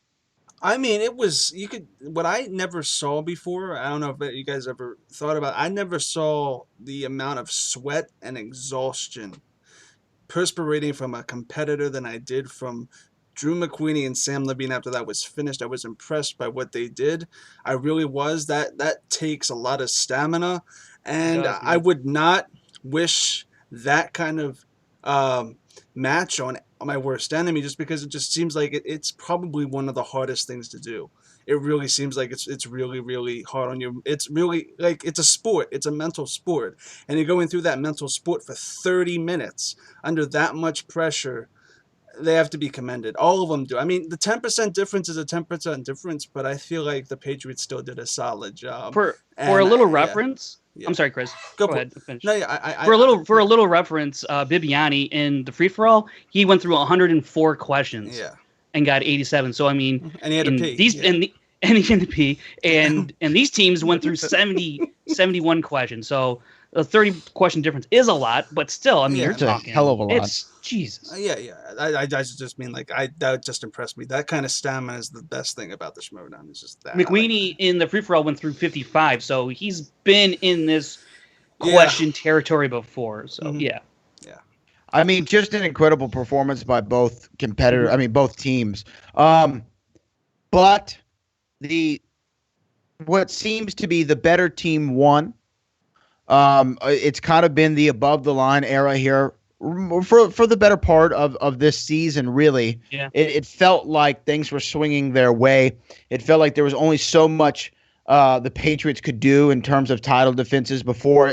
I mean, you just see it. Not to bring another UFC reference into it, but Stipe Miocic, widely regarded as the greatest heavyweight of all time, several defenses in a row, finally got his number called by Daniel Cormier. And I think the same thing would happen in a rematch. You can only live with the pressure of defending those championships and being called the greatest team of all time for so long. And Above the Line has definitely proved their dominance. Before we get into the post-match, Frank Janisch, where does Above the Line go from here? That's really what we got to wait for Tuesday. I mean, to tell you the truth, I really don't. They've defended the belt now, right? And they've conquered. I mean, they're 2-1 over the Patriots. That's the only time they've defended the belt. Who they're going to defend the belt against next, I don't know. I mean, that would be between World's Finest and Shire Wolves. Yeah. So, and then we have the team tournament starting up, which is going to be weird. We'll get to that scenario. That's going to be interesting. Right. But then what does that actually mean for Above the Line? I guess without getting too much into it, I don't know if that breaks up Above the Line or something's going to happen before the tournament. Well, if the team tournament is going to be dealt with after the Shire Wolves in that title match. That's right. You're right. You're so right. They you're could right. be. So they could. Yeah. Whether or not they could defend before the team tournament. And if they defend right. it, that means that they're out of that randomization. I would think. They would. I would think as well. Yeah. I would think they would have to remain a team, especially if they're the champions. Obviously, you have to defend the belt. That would make the most sense. That would make the most sense, wouldn't it, Janisch? Let's talk about the post-match for a little bit. We saw a great faction call it quits. The Lions Den has been dominant, especially a dominant heel faction. We've seen different makeups of the Lions Den before, but who could forget the reveal that Ken Knapsack joined? Oh, yeah. Then you had the addition of Mark Donica. You have Bobby Gucci, who's probably the best manager still of all time. You had Android in there for a little while. You had Robert Meyer Burnett in there for a little while. You had, of course, the Patriots. Just a gaggle of great competitors. That's right, I said gaggle. And Is that now, a gaggle of geese? Yeah. It's a gander. Still. It's a gander, actually. I don't know what a gaggle is. I mean, I love that word. I don't know what it means. But it's great. I used it. But anyway, we saw these guys break up, Janisch. Yeah. Ken is going on to form the Knights of Ken, which is an aptly titled whatever it is, team or faction of his own. And then Jeff left after allegations of bribery from Tom Dagnino, and then there was talks of a trade being dealt with in the works, but to the Viper Squad, as Jeff alluded to in the interview you had with him. Just real odd scene here, Frank Janisch.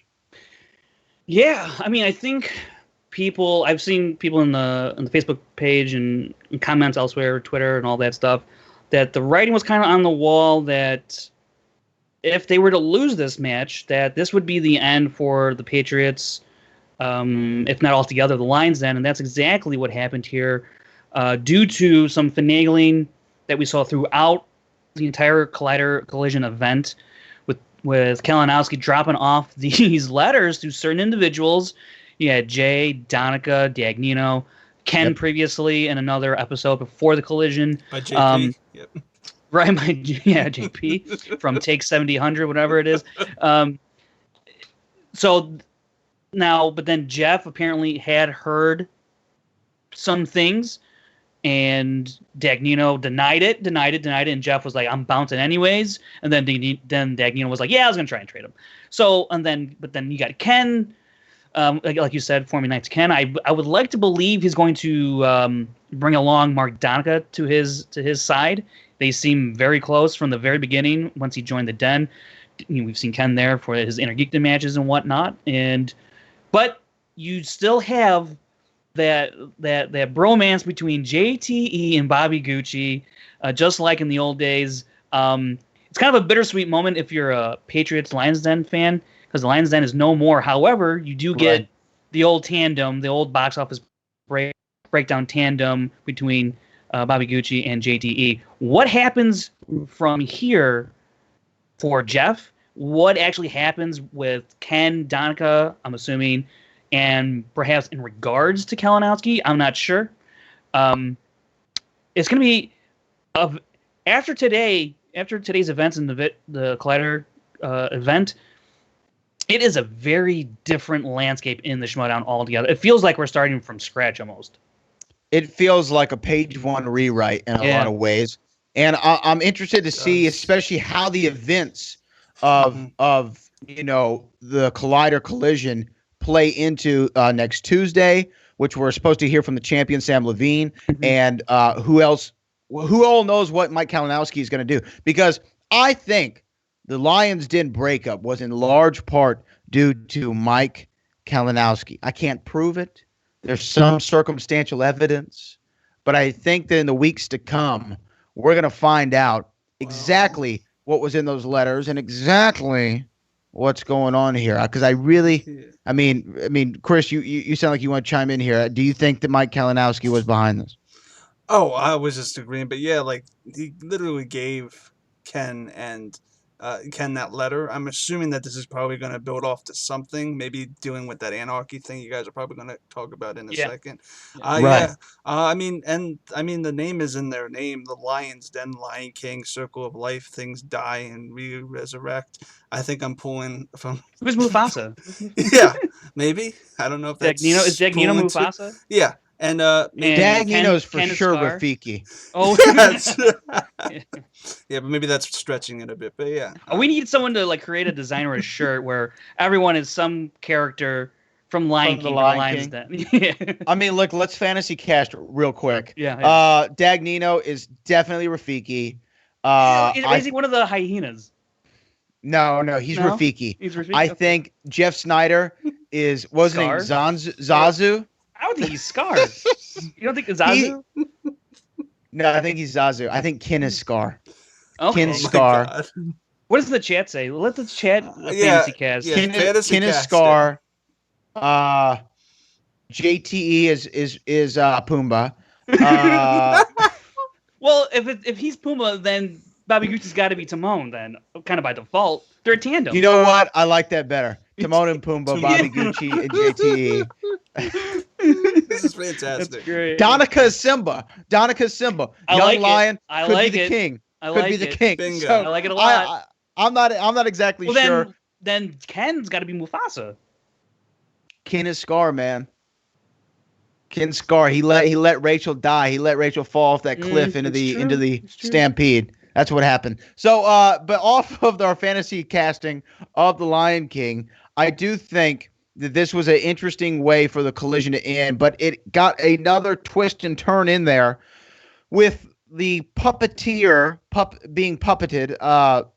Geppetto, if you will, speaking of JPE, is Mike Kalinowski, and his Pinocchio, Thad Williams, announced this Anarchy Rules type stipulation to the Ultimate Schmoedown team tournament where all the teams are going to be selected out of a hat. And you're going to have random teams going into the Ultimate Schmoedown tournament. I think this is another instance of Mike Kalinowski trying to cause chaos, trying to get in focus there, Janisch. It's been a long show. Yes, trying to break up the teams, trying to break up the cliques, trying to break up the factions. This is another instance of Mike Kalinowski trying to do that. Will he be successful? I don't know, but I do like this strange bedfellows type situation and stipulation added to the Ultimate Schmoedown tournament. It's going to make things a little spicy, Janisch. I am really excited to see what kind of combinations we are going to see through this anarchy-style team tournament. Real quick, though, the announcement was pretty funny from Thad, and he makes the announcement, and he's like rushing through it. He doesn't want to hear anything that's being shouted at him, and he says what he says, and then you have all these players come rushing him. You see Andrew Ghai nearly destroy the set. He steps on the desk. He almost flips it over. Luckily, it doesn't. Everyone's okay and fine. And it's the scene's left to chaos. And however, though, behind the scenes, I have heard that there are a lot of players who are actually excited about this idea. That there's gonna be a mix up with the teams here, and people are excited to. It seems like that I'm hearing to team up with someone else they haven't teamed up before, and it could be a lot of fun. And I think people should really be excited that there's strong possibilities of perhaps dream matchups, dream team-ups. You could see. What if you did see Dan Murrell, Andrew and Ghai. Ethan, what if you saw that? What if you saw that? How do you say no to that? I mean, Dan I would Murrell- love to see it. I And guess if Dan they Murrell defend and the Ethan championship. Irwin is like, holy crap. Right. I Right. mean, like, that possibility is out there. Or you get Dan Murrell and Sam Levine. I know we're teaming up Dan Murrell with everybody, but I mean, Ben Bateman, Rachel Cushing. Ben Bateman and John Roca. I mean, there's so many combinations to get excited for. I cannot wait till they start revealing these teams. Yeah, it's going to be interesting to see. But Frank Janisch, last question to you. On a 1 to 10, what do you rank Collider Collision? On a 1 to 10, Right. 1,700. Like, Okay. this is fantastic. The entire production from minute 0 to the time it ended, all the storyline, the matches. I know Star Wars was a bit of a downer, and that's just due to circumstances. You can't help that. However, they had something in line pretty good, so I'm going to give them a pass, though. But with that withstanding, everything that happened, the unpredictability that we got even in the triple threat, Janine had a shot at winning it and went over in the final round. Rachel was probably the most predictable win. The Iron Man match, I guess, kind of predictable if you're definitely But it was like maybe a 70-30. Yeah. Right. And, I mean, you're still excited to see that format to decide the third and final deciding factor or match, if you will. And then, obviously, Dan Murrell and Andrew Ghai. That match is going to live in infamy forever. And then you have this Anarchy line finally coming to a head, at least in terms of a team Anarchy tournament. I'm really excited to see how this progresses from here. And then we got Tuesday. Who knows what's going to happen on Tuesday with Sam Levine? He's talking about he's going to have an announcement. That might not be the only thing that happens on Tuesday. I don't know. I would like to think you're going to have like a 20-minute video of some sort. Something else on Tuesday that could disrupt whatever happens in the league again. I have a prediction. I think that Mike Kalinowski will be involved in whatever announcement this is from Sam Levine. Early prediction. I don't know. I don't know. I'm just throwing it out there. I'm just throwing it out there. Chris Clark, how much did you love the collision? I loved it so much. I would rate this 8, 7, 8, 8 out of 10 because those numbers mean nothing because it's so freaking amazing. As to go off of this announcement next week, I'm interested to see it as much as you guys are. Maybe Sam's announcement is he's just giving the belt to Bibbs and he forfeits. That would be interesting. I don't know. We'll see. Your guess is as good as mine. Wishful thinking indeed. 100%. Yes. I enjoyed this so much. I think that upset of the year, moment of the year, and potentially match of the year has been locked up after this event. At least 2 of those 3. And I enjoyed the collision so much I can't even explain it. So for Frank Janisch at FrankieJ29 on Twitter and SD Rundown Stats on Twitter. And for Chris Clark, is it Chris Clark 8788? Those numbers mean nothing. Exactly. And me at Brad Gilmore. Follow us on all social media at Brad Gilmore and at Schmoedown RD on Twitter and Schmoedown or SD Rundown Schmoedown Rundown on Instagram. It's been a long show. It's been a long show, guys. Thanks for hanging out with us and check us out on the podcast network. And of course, we're on the Collider Factory feed. Shout out to Collider Podcast 1. Shout out to Christian Harloff. Shout out to Chris Clark for producing this. My co-host Andrew Ghai, Rachel Cushing, Bibbiani, Jeff Snyder, everyone who guested on the show today. Thank you so much. Absolutely. 2 words, ladies and gentlemen. Andrew Ghai. We'll see y'all next time.